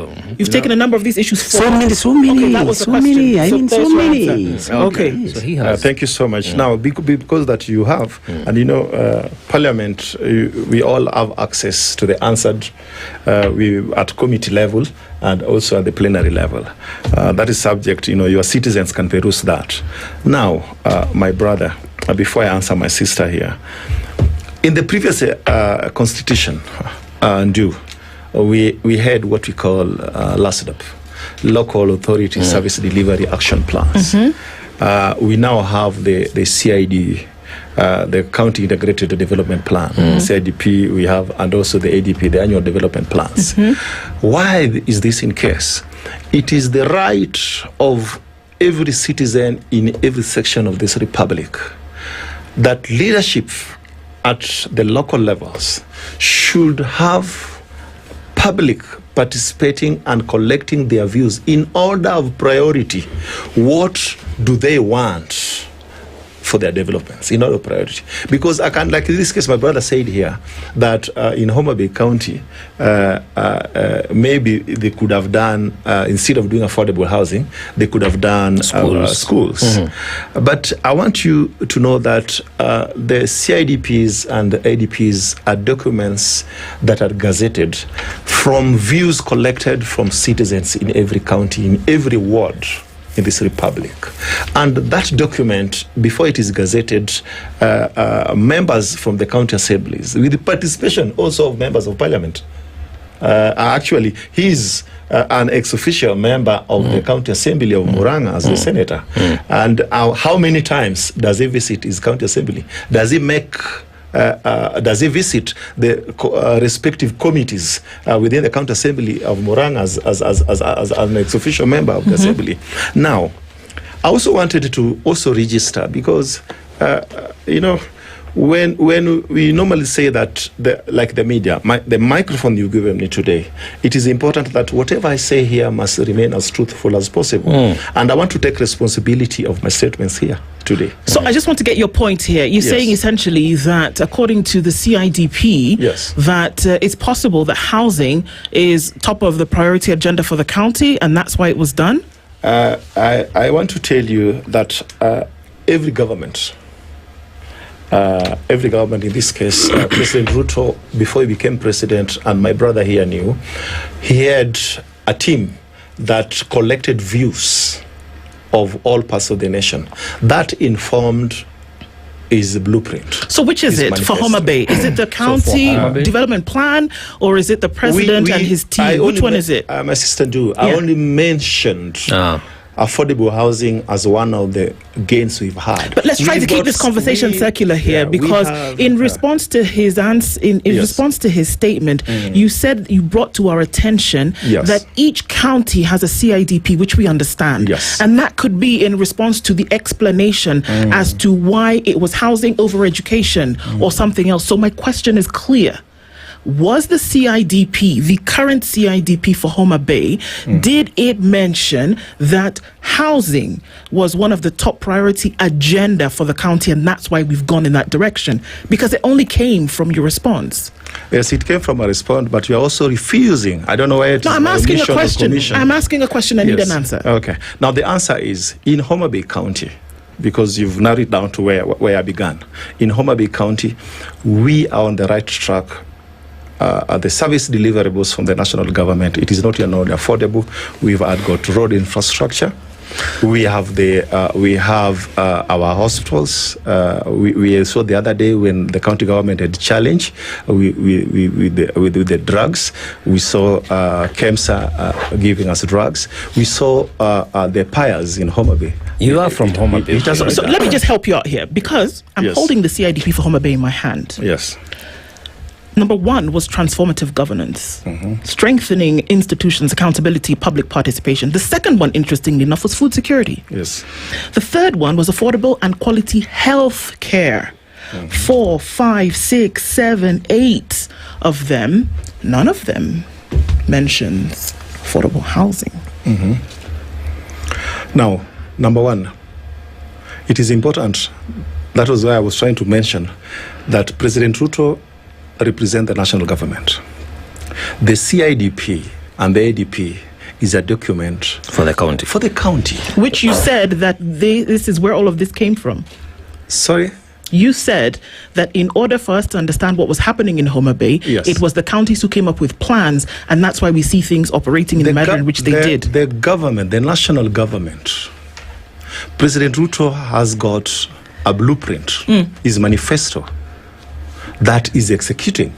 Well, in the interest of time, part of his manifesto. In the interest of time, Ken. Yes, because please. I think we would need a whole day, a whole year, perhaps. Yeah.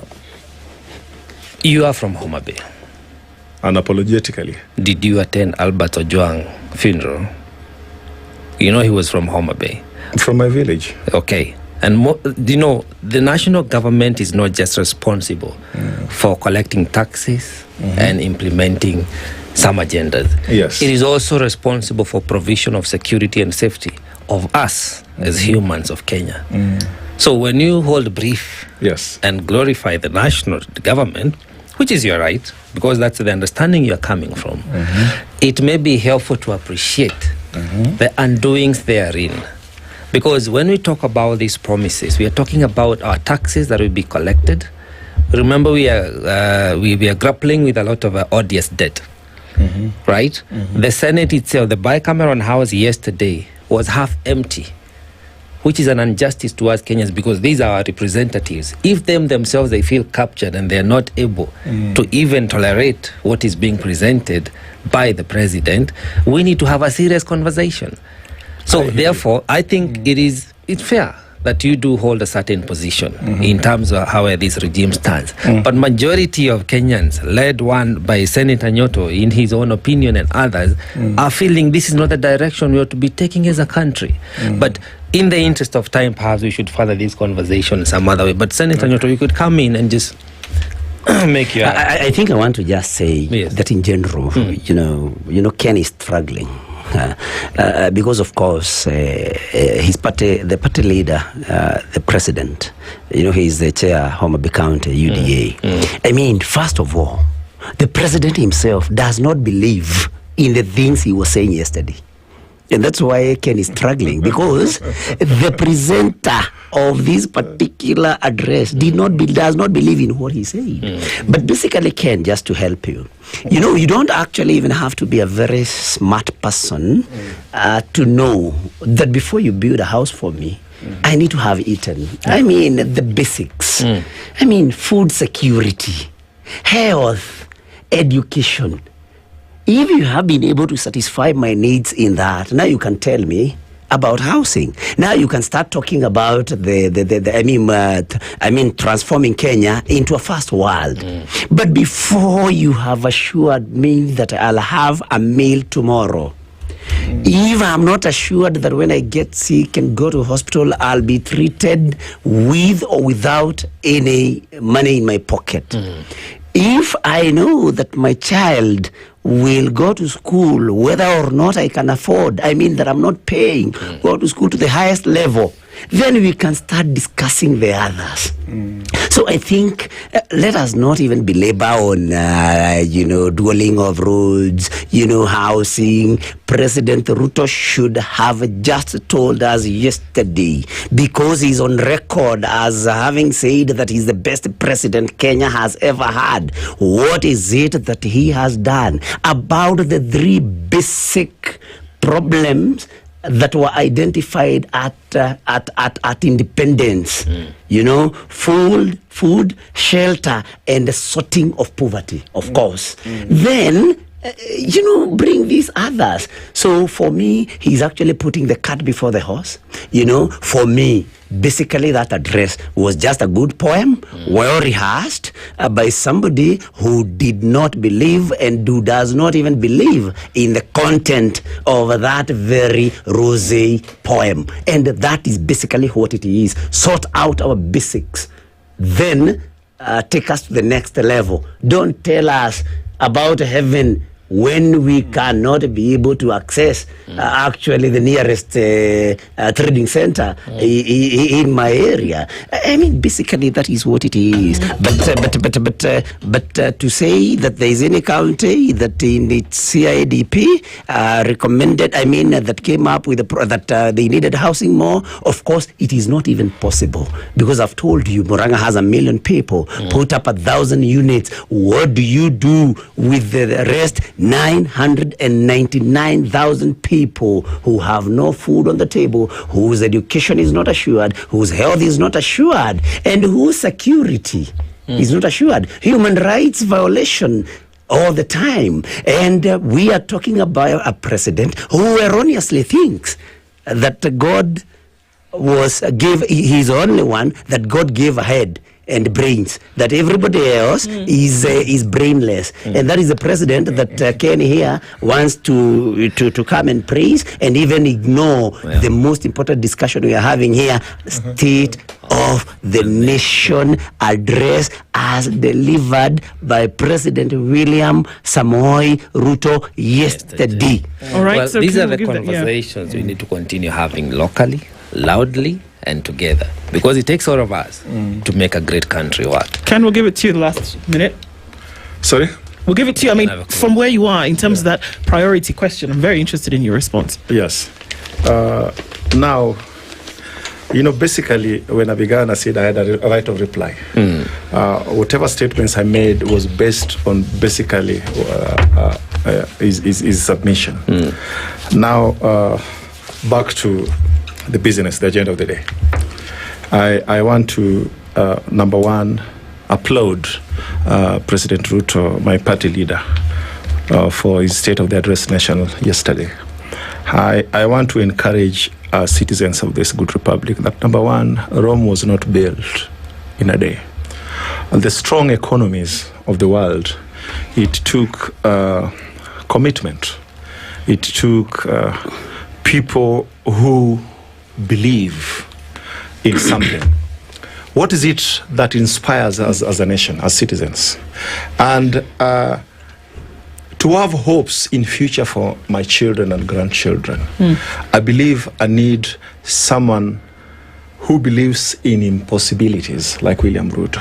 That collectively as a nation, if we can put two heads together and work to a specific goal, like that takes us back, my friend, to the Guinea proverb that it is God who drives away flies from the tailless animals. Most of us citizens, people like me and you, people who do not have the infrastructure like you have at the SpiceFM, people who do not have access to the plenary to ask questions, we are so tellers.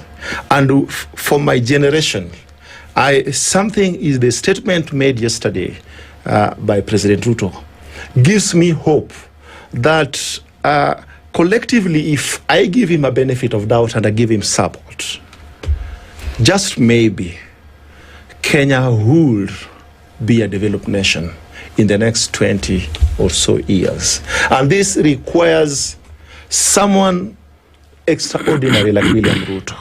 Someone who believes in that, there's nothing that is impossible when people work together and people unite together. Okay. When people believe in our time does come to an end. It would have been really nice if you'd have answered that question on priorities and seen if the priorities have actually been achieved or if they're actually then being, in this case, prioritized. My teacher used to say, never use a word to describe another word, but I guess this is where we are right now, isn't it? And that brings us to the end of the conversation for this morning. It's obviously one that is necessary to have through time. He's a senator of the Republic of Kenya for the county of Murang'a. Joe Newtu, thank you so much for being here this morning. When will you be back to Parliament to discuss the state of the nation?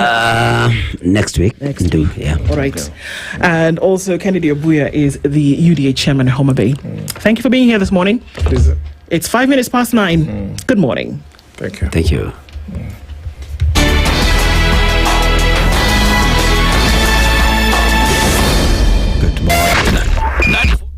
Good morning, this is the Newswire. I'm Edwin Lisamira.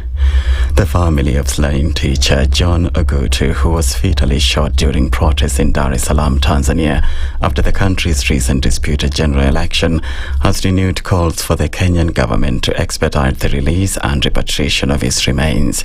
The family met with Foreign Affairs PS Korir Sing'oei last evening. However, the meeting offered little hope as they were informed that ministry officials were yet to have any meaningful engagement with their Tanzanian counterparts, as President Samia Hassan is yet to fully establish her administration. Okoh's mother and sister spoke to reporters after the meeting. Mimi nataka serikali asaidie mimi nilete mtoto wangu, mwili ya mtoto wangu nisike kwa boma yangu. Bwana William Samai Ruto aingie kwa hii maneno amsaidie. Nimeomba hata former president Mr. Uhuru Kenyatta aingie kwa hii maneno anisaidie, kwa maana huyo Madam Suhulu rafiki yao. Wao ndio wanaweza kuongea na Msufulu na Sufulu alete mwili ya mtoto wangu. We have realized and we have seen that the government is doing something. It is from the other side, from the Tanzanian government, that the response has not been positive. IEBC Chief Executive Officer Hussein Majan has dismissed allegations that there are plans to rig the upcoming by-elections after Wiper leader Kalonzo Musyoka alleged that Majan was taking instructions from State House. Speaking during the receipt of the second and final batch of printed ballot papers at the Jomo Kenyatta International Airport last evening, Majan said the commission had nothing to hide. Majan, who was accompanied by representatives from several political parties including UDA, assured assured Kenyans that the mini polls scheduled for next Thursday will be conducted transparently and in full adherence to the law. Kalonzo had criticized the printing of ballot papers, terming the procurement process as flawed. It also raised concerns of alleged government plans to bribe voters. In the rogue regime's desperation to rig the forthcoming by-elections, they have directed voters to take pictures. Just imagine, take pictures of their vote at the voting booth, showing that they have indeed selected their preferred candidate, and so as to collect not less than 5,000 shillings. We call on the IBC to educate voters on how to use their phones within and outside the polling stations, asking voters to take photos, recording or asking voters who they support should not only be discouraged, it should actually be punished. Miss Mexico Fatima Bosch has been crowned the new Miss Universe in Thailand, marking the end of an exceptionally scandal-filled pageant season. The 25-year-old contestant had early in November walked out of a pageant event after an official publicly berated her in front of dozens of contestants and threatened to disqualify those who supported her. A week after, 2 judges resigned, with one of them accusing organizers of rigging the competition. Before a crowning moment, Fatima gave this response when she was asked her final question for the contest. If you win the title of Miss Universe tonight, how would you use this platform to empower young girls? As Miss Universe, I will say to them, believe in the power of your authenticity. Believe in yourself. Your dreams matter. Your heart matter. And never let anyone make you doubt about your worth, because you're worth everything. And you are powerful. And your voice needs to be heard. Thank you. Ladies and gentlemen, Miss Mexico.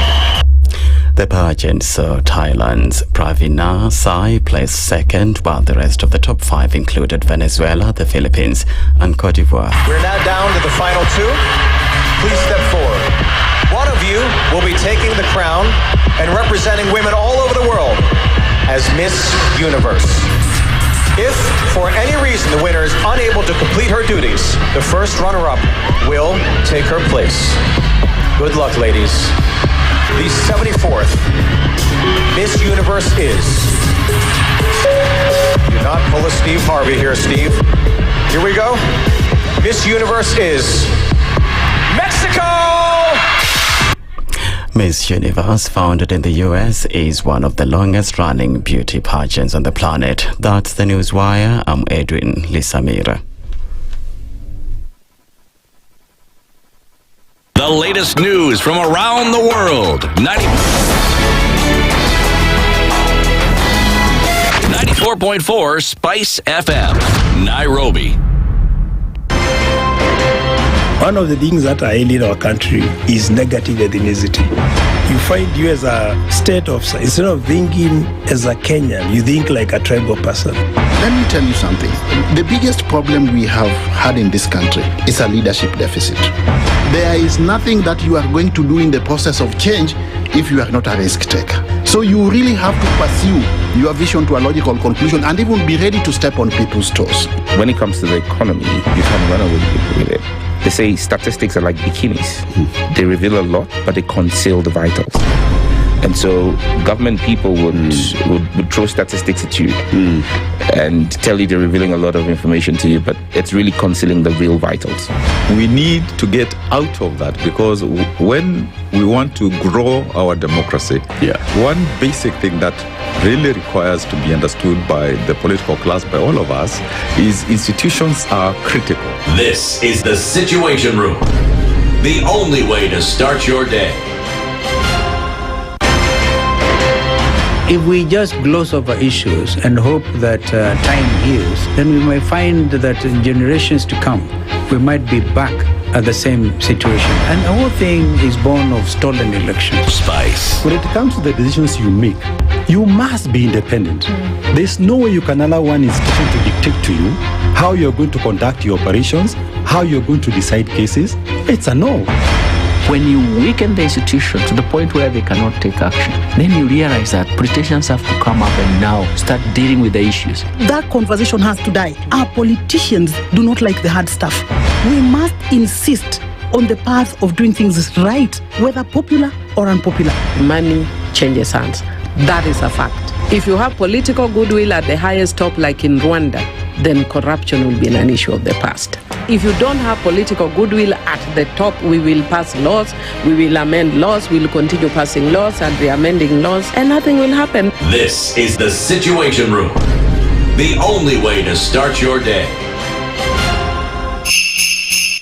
StarTimes is taking your entertainment to the next level. This holiday, recharge, upgrade, and celebrate the festive season. Renew your subscription on your current bouquet for 1 month and get upgraded to the next high bouquet for 1 month to enjoy more entertainment and more festive joy. Unlock more channels, more cartoons, more sports, more movies, more drama, and more reality. Renew your subscription on DT8 Smart Bouquet at 1,199 shillings only, or DTT Basic Bouquet at 749 shillings only. Dial *858# for self-service. Contact us via our customer care number on 0730-710077. Recharge, upgrade, and celebrate with your loved ones. On the go, enjoy the best shows anytime on the StarTimes On app. StarTimes, enjoy digital life. In this country, 6 families and 8,000 Kenyans control 90% of the GDP. We are not a country. We are a plantation. We work for Ruto. When you're telling the judges court orders are papers or they will not obey court orders, they're sitting and you're seeking orders from them. So how are they supposed to interpret it? Isn't it an oxymoron? When you see a judiciary that seems to be under some control somewhere, you start questioning. We have very powerful governors, but they don't use their offices to serve the people. If you are not shameful to do what you are doing, why should we protect you? I'm human. Everybody's human. So when you're told, kuja tuongee, I mean, you'd be a fool to say, staki kuongea. Conversations have to be had, you know? People in leadership should only go into leadership if they are ready and willing to change the lot of the people. The Situation Room, Kenya's biggest conversation. Mature, intelligent talk every morning. Spice up yourself. Mornings done right. 94.4 Spice FM, Nairobi. Coming into 9:15 this morning, into the final hour of Kenya's biggest conversation this Friday. It's the Situation Room then takes, we say during conferences, a health break. So that's kind of like, is it a health break? A Healthy Friday conversation is what we're going to do today. And we do all of this. We go across board and we'll talk about everything that needs to be spoken about that will lead us onto action, or at least will give us the knowledge that we need to then move into different spaces in our world. And that's why we do what we do. Necessary for us to do every day. A Healthy Friday conversation is something that you're battling with now. If you're not battling with it now, it's something that somebody you know or work with or live with is battling with right now, or that in the last 3 days somebody had or didn't have, right? We're fighting and preventing superbugs, and we're not talking about the ones that you spray with the bug spray. We're talking about the ones that somehow find its way into your nose, your throat, and those other things. Dr. Lois Ombajo is here with us this morning. She's an infectious disease specialist. Almost sounds like someone is insulting you. Good morning, Dr. Good morning. How are you? Very well, thank you. Now we are. A couple of days ago, things were being sneezed. We couldn't talk, and we were just not operating at optimal. And that's forming the basis for our conversation today, because there's something going around, and we would like to look into that today. But before we do that, we would like to welcome you to this program today with today's proverb. We go to a different African country every week. We come back with their proverbs. This week finds us in Guinea. And Guinea is in French West Africa, and very interesting that although no longer colonized, still heavily colonized, but still trying to break away. And there's some of the things that they had to say that we've brought back this week, and I'd love to get your interpretation of the same as we go into it. So this week's Proverbs, as interesting as they have been, and it's interesting that our Proverbs always somehow, in our African Proverbs, we look and we deal with animals every now and then. This one is not too different, but here's what it says. That it is God who drives away flies for the tailless animal. It is God who drives away flies for the tailless animal. What would you make of that? Wow, this feels like a trick question. There's so many answers to it. I'm imagining a tailless animal must be fairly helpless. Can imagine if you watch animals and there are flies around the ears and around the nose, and it's fairly powerless to control that or to do anything about it. And I think it's about probably how to protect the most vulnerable in society, just as God would help, the tailless animals. That would be my take of it. In terms of, for me as a healthcare worker, many of the people who come to see me are very vulnerable at that point. How do we take away what ails them the most at that point? Okay. I'm sure there could be 100 different interpretations to that. The beautiful thing about an opinion is that it's yours and that it can never be wrong. Own it fully. Absolutely. And we can all learn from it. That's true. Okay. So the last couple of days have had people wearing masks, sneezing all over the place, losing their voices, not being able to speak, having this general feeling of malaise. And somebody says very quickly, there's a bug going round. And then we start to ask ourselves different questions. And the first thing that somebody says, you need to go get an antibiotic. Okay. You're an infectious diseases specialist. Some of these infectious diseases that we're talking about, do they form superbugs? Now we're trying to get all of these buzzwords sorted out in our heads. What does it all mean? And how does that then operate in this ecosystem that we are in today? So maybe we'll start by just a brief description of what sort of things cause infections, and then go into what we'd consider a superbug in our present context. So if you think of many of the infections that people get, so like what you're describing, what you'd say an upper respiratory tract being the nose, the throat, the ears, and the upper airways. So an upper respiratory tract infection is often caused by viruses, and there are many different types of viruses. I think the one that people remember the most is COVID, because it was such a scary time. But there are other viruses that can cause those infections. All have fancy names. Some we call adenoviruses, flu, influenza virus. So there are viruses that can cause that type of infection. But there are certain other organisms that cause infection. Viruses being one category, but we also have bacteria. We have fungi.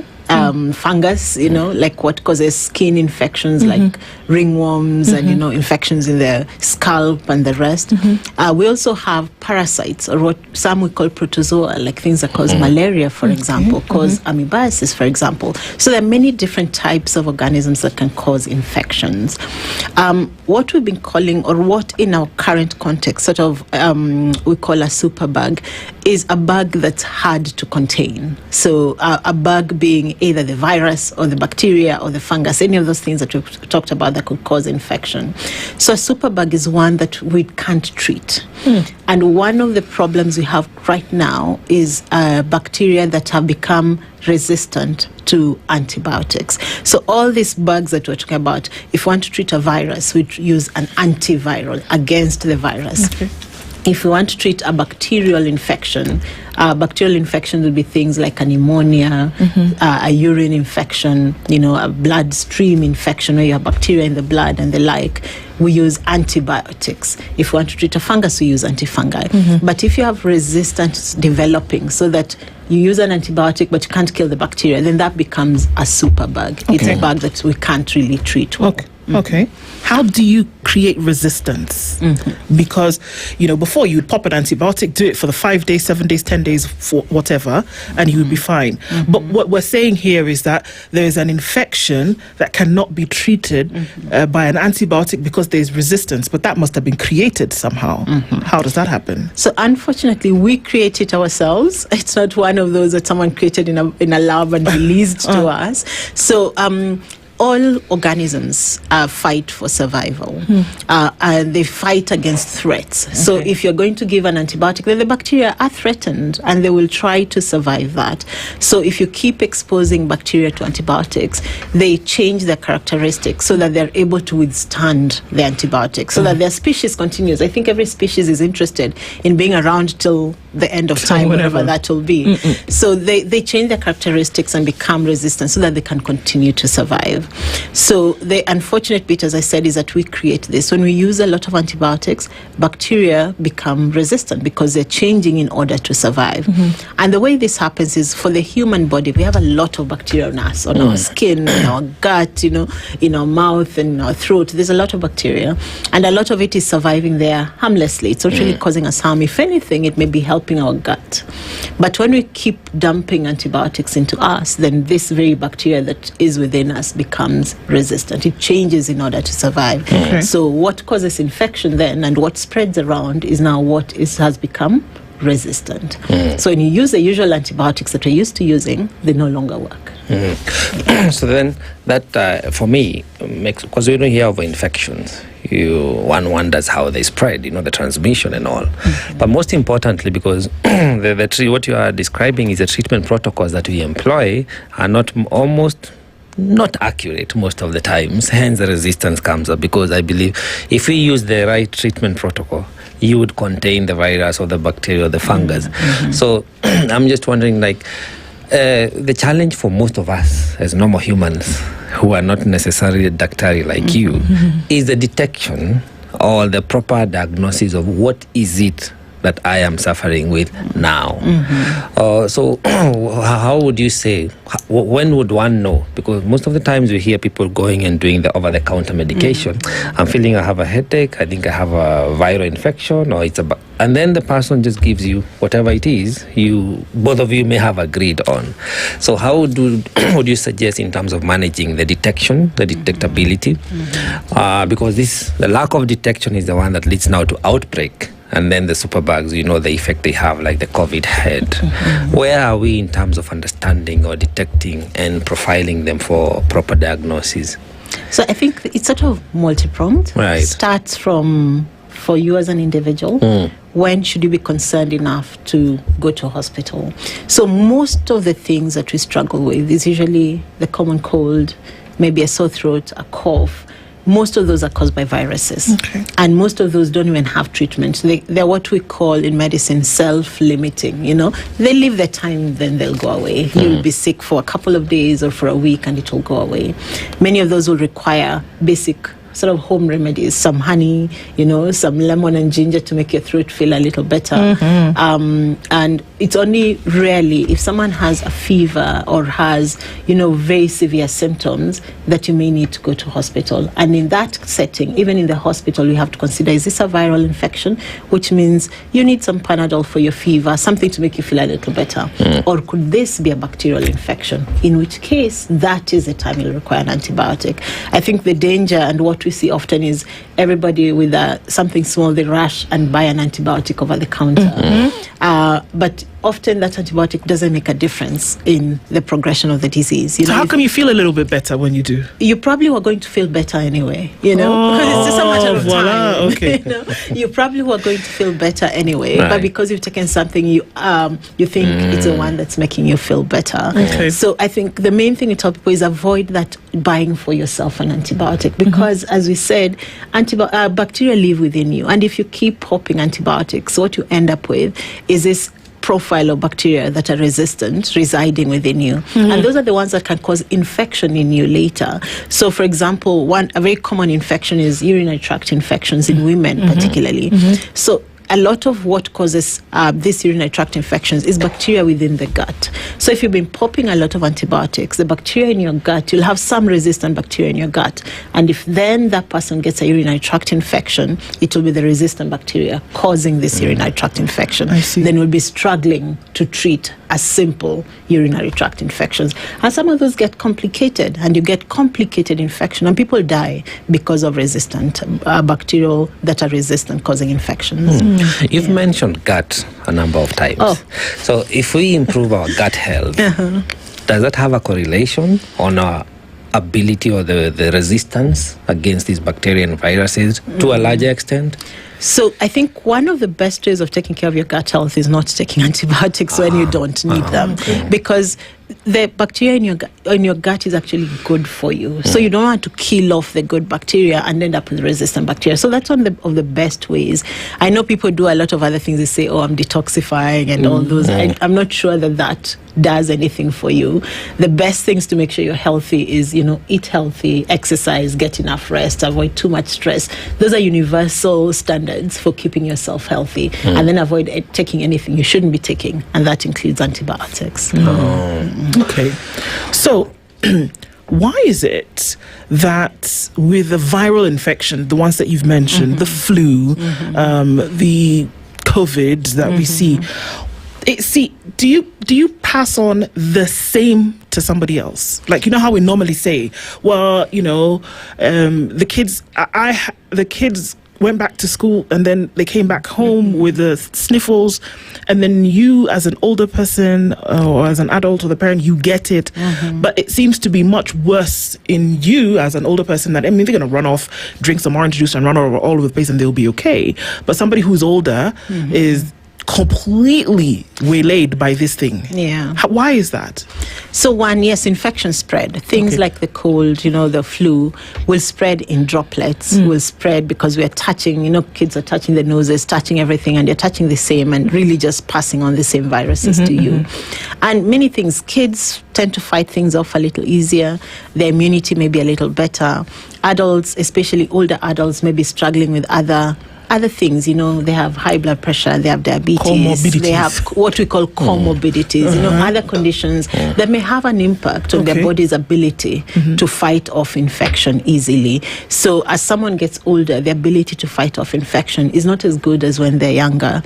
The other thing is that children are exposed to a lot of other things, so they develop immunity to some of these things. We vaccinate children against many infections as well, because when they're very young and they've not been exposed to certain things, they're at risk of getting them. So vaccination for kids is important. And for adults as well. For example, where there are flu outbreaks, you want adults to be vaccinated. We want older adults, above the age of 60, people who are diabetic or who have conditions that suppress their immunity, to also get vaccinations, because we know they can't fight off infections easily. So vaccinations help them build immunity against some of these common infections. So in that I don't know what it's called, in that train connection, so you can find that everybody in the household or something got sick. Would you say that was the same cold? Usually. And how does it die off? Because everybody gets better, or does it still just find its way to keep operating? How does that particular infection die off? And does that particular virus die off, or does it go out the window and find another someone else to fight on? So usually your own immunity helps to fight off infections, so kills the virus that's causing your infection. Of course, some you may pass on to the unfortunate person next to you, but your immunity is what fights off many of these infections. That's why we call them self-limiting. Your body will fight it off itself, and you get better. So that virus, the common viruses that cause the common cold, you can fight it off and go. But that's not for all viruses. There are viruses that our own immunity can't eliminate. So we have things like HIV, for example. It's a virus, but your own immunity can't eliminate, just because of the way it infects all the cells in the body. Some of this just if infect the cells lining, your throat and nose, and it's easier to fight those off. Well, I don't know whether it's a myth, but the joy of having a doctor in the house is that you get to demystify some of these things.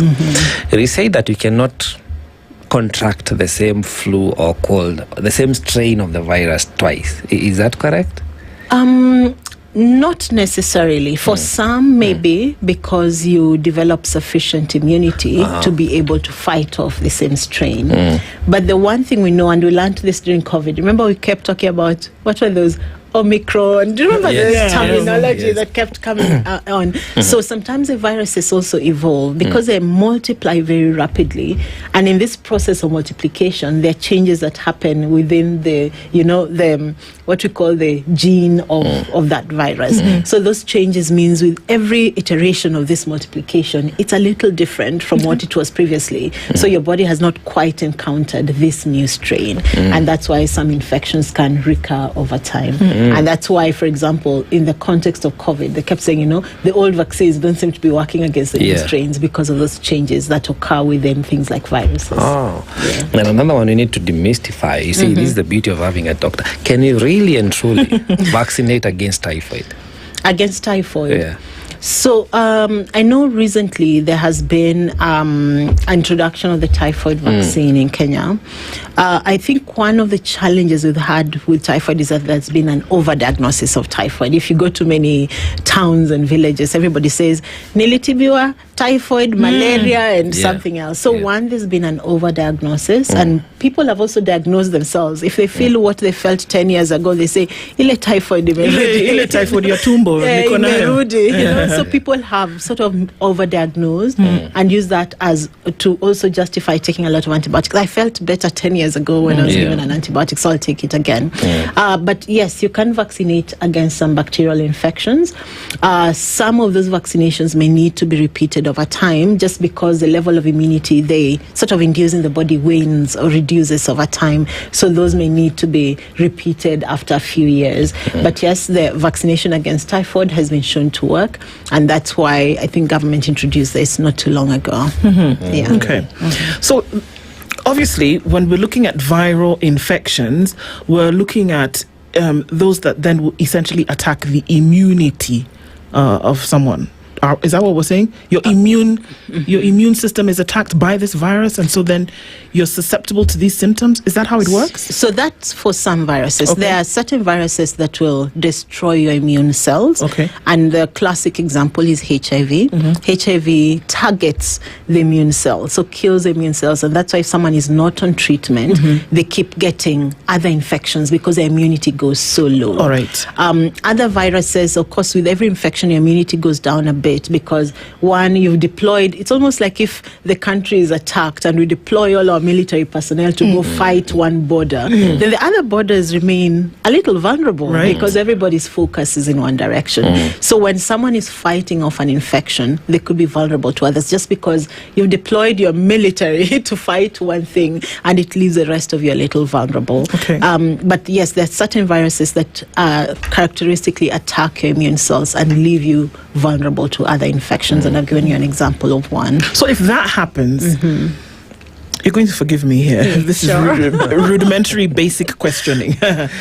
If that happens, where immunity is compromised, and we know that, nutritionists and people who are in the superfood business tell us how there are immunity fighting and boosting foods in our ecosystem. If you ingest those immunity boosting fighting foods, do you see that you are less likely to be infected by these infections if your nutrition is optimum?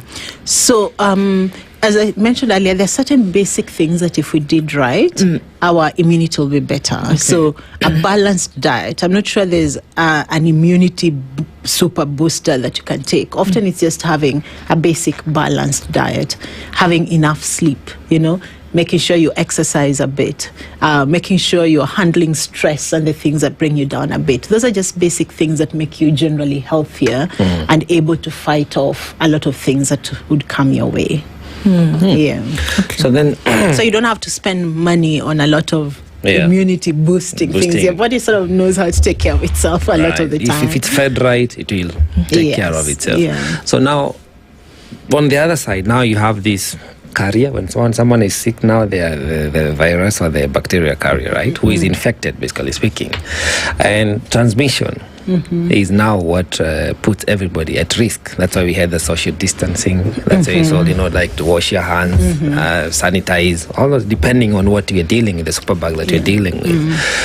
And yet, now going out to the public, either we are not fully aware or we are ignorant, because not everybody sneezes into their elbow or their shoulder or behind their t-shirt. A lot of people will go to a restaurant, they will spit at the sink. You know? Some people will spit just walking along the road. And most of these are either airborne or they latch on surfaces where if you touch, then you get infected. So what do we do? Yes, that's a good question, because we also have to protect ourselves. I think the main thing is protect yourself from infection so that you don't have to get treatment. So one individual responsibility is around washing your hands, because you can't control what other people do. You can only control what you do. So wash your hands after touching surfaces, before eating. Avoid touching your nose and mouth aimlessly, all the time with dirty hands, because that's how those droplets and things that are left around will get onto you. So basic hand hygiene should be like paying tax, you can't avoid it. It should be like VAT or something. You must wash hands. You must, as much as possible, maintain basic hygiene, clean surfaces. In offices like where you are, if people may come in, someone may not even know they're quite sick, they have a bit of a cough, but if you're cleaning those surfaces and people are washing hands, then you spread that infection a little less. So it's really taking responsibility for what we do. We can't control the people spit. They're going to spit wherever they go, but wash your hands and make sure you keep yourself safe. So that's in the community.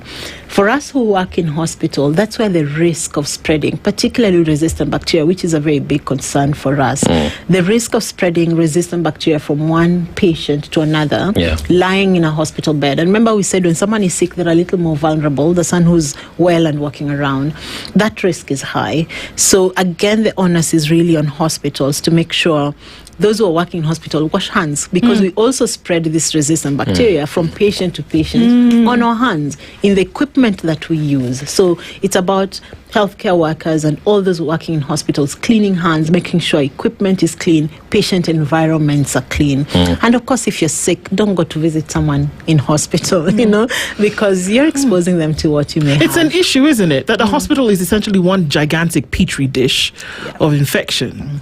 It's kind of almost ironic. It is. That the place where you go to find healing could be a place where you get sicker. Yeah.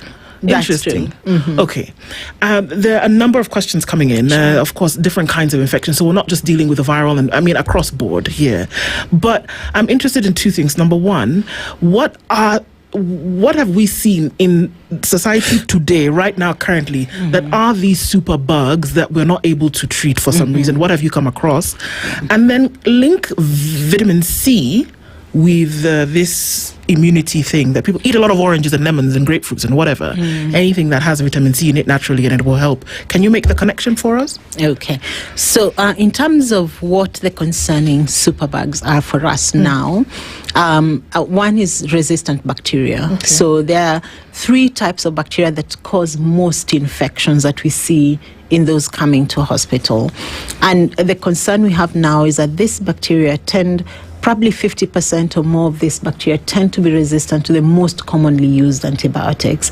And that's a concern for us in hospital, because it means someone who's coming in or who has acquired an infection in hospital, whichever way, and has a drug-resistant bacteria, we have trouble treating you. So either we have to look for more expensive, more difficult to access antibiotics, but we've also had situations where there's nothing available. So you have an infection and you're sick and getting worse, and we have absolutely nothing to offer. That's a very scary position to be in. It scares us, and it's scary for families because they can't understand it's an infection, treat it, So that's a big concern right now. We've seen this resistant bacteria emerge right across the country. We've been conducting surveillance in multiple parts of the country, and we're seeing resistant bacteria emerge right across the country. We see it a lot in children, in newborn children, newborn units as well. We see a lot of these outbreaks of very drug-resistant bacteria, and we see a lot of death accompanying that as well. So that is a big concern for us right now, and we really have to think as a country, how do we preserve the antibiotics that we have so that they help us? If I get sick, I want to know that I can be treated if I have a bacterial infection. So that's one thing. Vitamin C has some relevance or utility in, sort of our mucosal immunity. So a lot of infections enter through what we call our mucosa. Mucosa is the lining of the nose, the mouth, the throat, the urinary tract, the reproductive tract, So keeping that mucosal lining healthy is important in reducing infections entering through the mucosal tract. But also ensuring that our immune cells are, adequate and able to fight. So, some of these foods that we eat are important in that. So having sufficient vitamins. And this doesn't mean that you go out popping vitamin C. What is in your food is probably sufficient. So that's why we're talking about having fruits, eat vegetables. Just a healthy diet is important in helping you maintain your immunity. And just sticking a bit with when you have a diagnosis of a strain that cannot be cured, cannot be treated, in terms of practice, is a patient led to know this? We usually will tell the patient that, yes, there is this infection and this is a concern that we have. These are the antibiotics that can treat you, or we don't have antibiotics, but we're going to try this. I can imagine you'd be very scared if I told you that as a patient, that I can't treat you. But we try as often as possible to discuss every treatment with a patient and say, this is what we're treating. This is what usually if someone comes with an infection, we'd take in the hospital, we call it a sample. So we take some blood or urine or whatever sample is available, take it to the lab. And the lab processes it and tells us this is a bacteria that's growing and these are the antibiotics that can work for this bacteria. So then we know, that way we know the best antibiotic to give you, so that it's not guesswork anymore, particularly where there's a lot of resistance. So usually we discuss, this is what we've done, this is what it has grown, this is the antibiotics that will work. And there are times when we've had to talk to a patient and a family and say, there's nothing in country that can work for you. Maybe there's something somewhere else in the world, if you could afford to bring it in, it would work. But you can imagine that may only work for 0.0001% of our population. So those are very hard conversations to have. And they're very difficult times for us when you have to deal with something like that. And unfortunately, it's becoming increasingly common. Wow. Okay. There's a growing concern I've seen in other countries that the more you create a concrete jungle in terms of infrastructure development, it has a direct correlation with the level of infections. Like you see some places in India, the place is all smoky.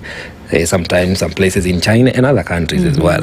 So because development must happen, but development should be for humans, so it has to be balanced. In terms us as a country and borrowing from those best practices in terms of disease control and zoned development, what would be your take on the angle we ought to assume in terms of trying to marry both development and disease control?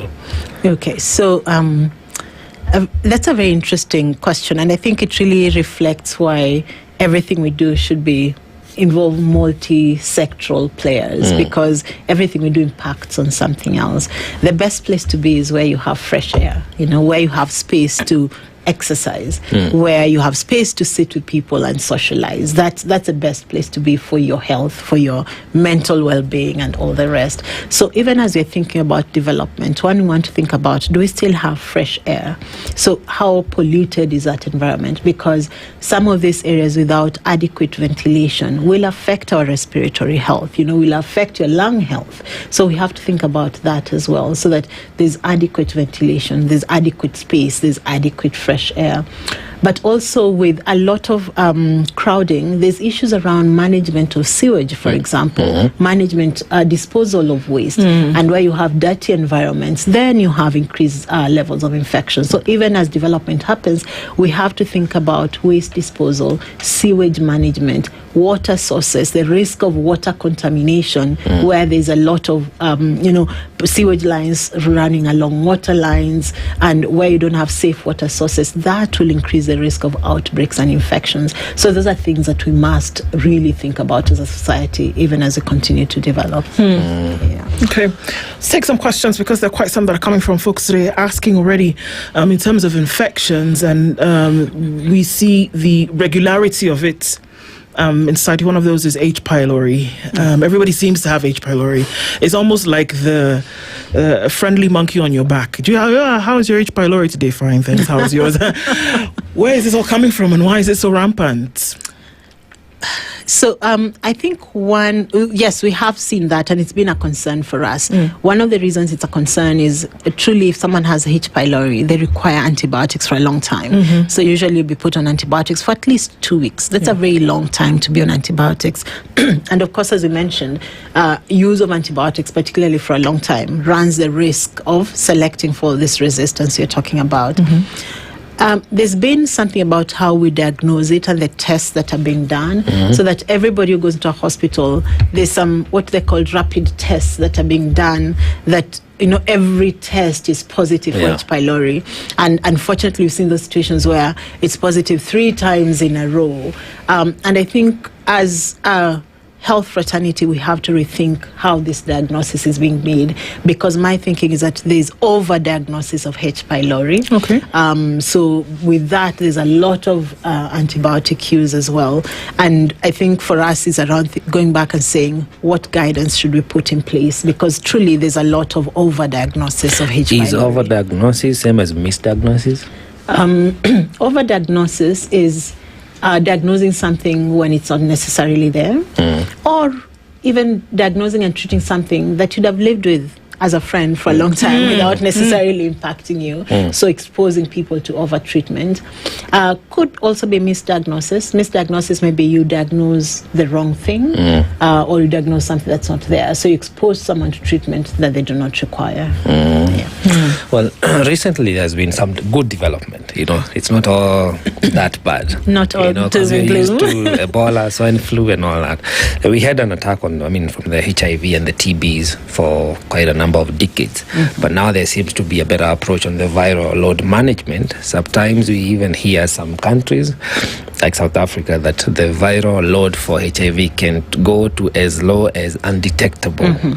And when one is in that space of undetectable, is there prevalence for infecting others? Okay, I get what you're asking. And we do manage a lot of HIV and do a lot of research in HIV in country. And most people, even in the country, I think there's maybe an odd 1.4 or thereabout people who are taking HIV treatment in Kenya. 1.4 million people taking HIV treatment. About 95% of this have an undetectable viral load, meaning the drug is working and it's suppressing the virus as long as they continue taking it. If they stop taking the virus, the drug, the virus multiplies and goes up. So most people are doing very well on antiretroviral therapy or the HIV medication. Once someone is undetectable, then there's a common slogan that says undetectable equals untransmissible. It means that the risk of passing on the virus to someone else, if the virus in your body is so low that our lab test says undetectable, it doesn't mean it's not there. It's just that the levels are so low we don't detect it using the test that we use. When we get to that point, then there's almost a zero chance of transmitting it to someone else. So if we can get everybody to be undetectable, then we'll really stop the transmission of HIV. The concern we have, though, is there's still a percentage of people who do not get undetectable, or they do that, up and down because of how medication is taken. So if you're not, the HIV medication must be taken daily. It's a daily tablet. So if you're not taking that tablet daily, then the virus is also thinking, I could switch and survive. I could live here, So with that, you end up developing some resistance. And when there's resistance, then you can't control the virus. Or if someone is not taking the drug and the virus has not yet become resistant, you just don't have enough drug in the body to suppress it, then those situations, the virus can be transmitted. Or if the other important one is, many people do not do the HIV test, so they don't know whether they are positive or negative. I like to ask people, when did you last do a test? So I won't ask you, but people don't do the test. So if you don't do the test and you don't know, then you could transmit it to others because you didn't know you had it anyway. So I think it's important that we take charge of our health, get to know the HIV status. If positive, there's excellent treatment available and it controls the virus. And I've had patients who have been on treatment for 30 years or more, and they're doing very well. Wow. Okay. Are ulcers infections? So ulcers in terms of in the stomach and in the upper intestine. So some of those can be caused by this infection called H. pylori, this bacteria called H. pylori. So yes, but ulcers can also be caused by excess acidity because of different reasons. Low bacteria, perhaps. Sorry? Does the low bacteria contribute to low acidity? So the gut. You spoke about gut health. Yeah. So gut health. No, it won't contribute to acidity. So H. pylori specifically, it actually lies in the lining of the stomach, and it can lead to ulcers within the stomach and the upper part of the intestine that's connected to the stomach. So that's one. But people can have ulcers because of the lining of the stomach can be eroded by things like alcohol, can be eroded by things like some of the very common pain medications that we take, brufen, diclofenac. Those are things that can erode the lining of the stomach. So if someone is popping those every other day for pain, then it's time to see a doctor, because you run the risk of eroding that lining of the gut because of these drugs that we commonly take. Well, a lot of diseases, they revolve around the immunodeficiency. And a lot of myths I like to demystify, because especially when it comes to matters of health, the more we know for a fact, the more we feel empowered, and the more we can start living and eating healthy. So one would ask, is cancer, especially the tumors that are cancerous, are they caused by a specific or a certain pathogen? Because you mentioned the bacteria, the virus, the algae. So there are some cancers that may have an infectious cause. One of those that's common in women, and for which there's a vaccine available that's given to young girls before any start of sexual activity, is cervical cancer. So cervical cancer is associated with a virus we call the human papilloma virus, or HPV. And it's a devastating cancer, and it's very common in women in this part of the world. So that's a type of infection that may be associated with cancer. We have certain things that we call lymphomas that can also, it's sort of a cancer of the immune system, or that can also be associated with infections. But I think a very important one is cervical cancer, cancer of the cervix. And I think it's important for two reasons. One, now there's a vaccine available in country for young girls. In other countries, they also give it to young boys as well, because in boys, it reduces transmission to girls, but boys can also get penile cancer if they get this human papilloma virus infection, certain types of this human papilloma virus. So I think for us, it's for those who have young girls, teenagers, take them for the vaccination. For women, for older people who are not at the place of getting vaccination, there's screening for early detection, so that if detected early, it's totally treatable. But if not detected early, it's a very devastating cancer. Okay. What would you then say in terms of going out and getting a test? For whatever the case may be, to then reduce the levels of self-diagnosis and self-prescriptions that we are doing on whatever end. Because if you go to a pharmacy today and you don't have a prescription, chances are that if you wanted it badly enough, you could get the thing. We know that. Whereas in other jurisdictions, it doesn't matter what you do, bring your uncle and his cow. They're not going to give you medicine. You have to bring the cow. Yeah. They're not going to give you medicine without a prescription from a qualified health practitioner. So how then, in this ecosystem which we operate, because we can say this, but then there are folks who will sell no matter what. That's true. If I go and I'm desperate enough, because either I don't have enough money to go do doctor's consultation, but I'm feeling a certain type of way, I can go into the chemist and somebody will give me something. How do we start to have that conversation around all of these elements working in tandem? That's such an important question, because again, this is one of those battles that not one person can win it alone. So there's actually a law against selling an antibiotic without a prescription. In Kenya? In Kenya, oh, wow. Yes. There's actually a law against it. The only problem is enforcement. So I think this is one of those areas where the Ministry of Health, the Poisons and Pharmacies Board needs to up their game, because there needs to be that restriction. Because in those countries where they will not sell it to you, it's because they don't. It's not because they don't want to sell it. They don't want to make the profit. It's because somebody is watching, and there are consequences to doing it. So I think for one here. We're Kenyans. People won't just do the right thing because they want to do the right thing. Everybody wants to take a shortcut, perhaps. So I think regulation is the way to do it. PPB, Ministry of Health, has to figure out how to ensure that pharmacies are not selling without a prescription and regulate that strictly. And that's been done even in African countries. In South Africa, for example, you will not buy an antibiotic over the counter because the regulation is very strict. So I think that's probably the biggest thing that should be done.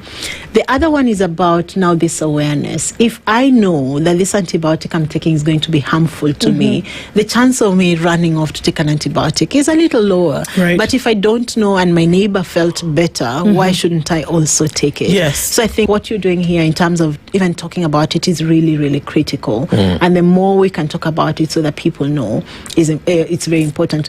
Patients come to my clinic and I bought myself this, I was given this. And when I tell them don't take, they're a little confused. But when we explain why, they're like, I didn't know that. I won't take it anymore. So I think this awareness is critical in getting people to understand why it is harmful.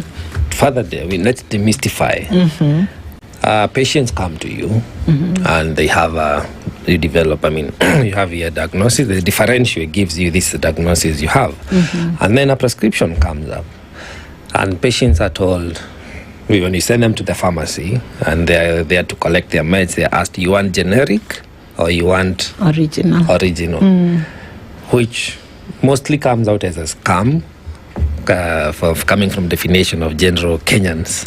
But from your point of view, what is that variation between now what you call generic and this other stuff? Okay. So usually when drugs are developed, the innovator of the drug, the one who comes up after many years of lab processes with, this chemical actually works. So that's the innovator. Because the COVID vaccine took a few days, but okay, after many years. Yes. I know, COVID vaccine took a few days because there had been many years of coronavirus research. So it wasn't out of the blue. It was adapting what had been done for coronavirus quickly. And maybe a lot of funds were poured into it. A lot of research is stunted because of funding. Politics for another day. A long conversation. So the innovator company, the one that manufactures that original product, they hold something called a patent. A patent is like your copyright. I don't know what would be easy, I write a song and it's mine. You can't just go selling right it, of right? ownership. Yes, right of ownership. So usually that initial product is quite expensive, because sometimes it takes years to manufacture a product, and they want to recoup everything they've put into this process. But after the initial sales, and unfortunately it's never really available to us in this part of the world because of just market issues and whether they can recover their costs. But usually companies will then release this patent to what we call a generic manufacturer. So this other manufacturer doesn't have to do the work of developing the drug. All the formula is given to them, and all they have to do is manufacture it. They've not developed it. So it means they can roll out at a cheaper cost than the original product. So that's why you have the original product, usually is quite expensive. Then what comes from these generic manufacturers, many of whom are in India, are cheaper because they've not put in all the background work into discovering this product. So often they are comparable in terms of their activity, because it's still the same formula that has gone into producing them. But it's just that it's a different manufacturer, cheaper. So that's where the generics come from. The concern sometimes is that if you do not do quality assessment of the products that come in, then you may end up with counterfeits. You may end up with someone taking shortcuts to make bigger profits.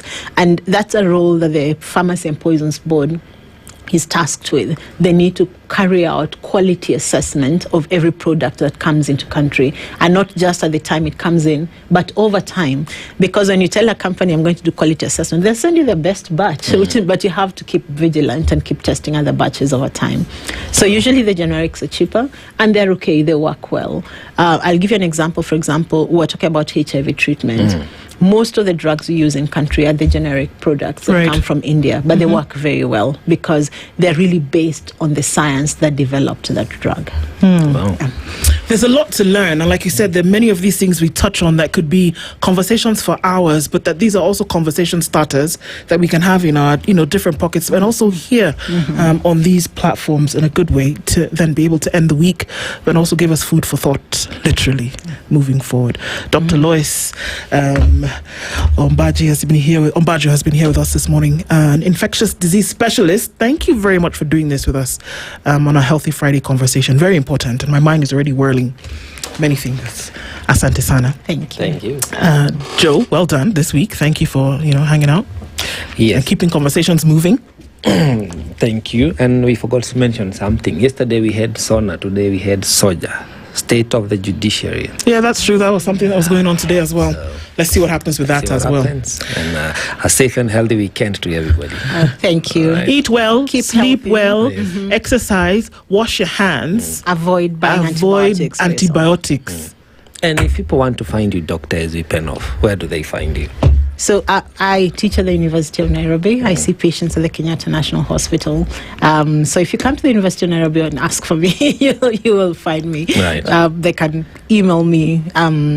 They can reach out to, I don't know what you do if someone wants to find you. Do they reach out to someone to get an email address? How do you do it? Tell them where to find you. Okay. So, yes, you can email me, loisa@uonbi.ac.ke. Fantastic. Thank you so much. All right, thank you. Thanks, everybody. This has been the Situation Room this week, getting into the weekend. Have a good one. We'll talk on Monday, God willing. It's 2 minutes past 10. Good morning. The latest news from around the world. 94.4 Spice FM.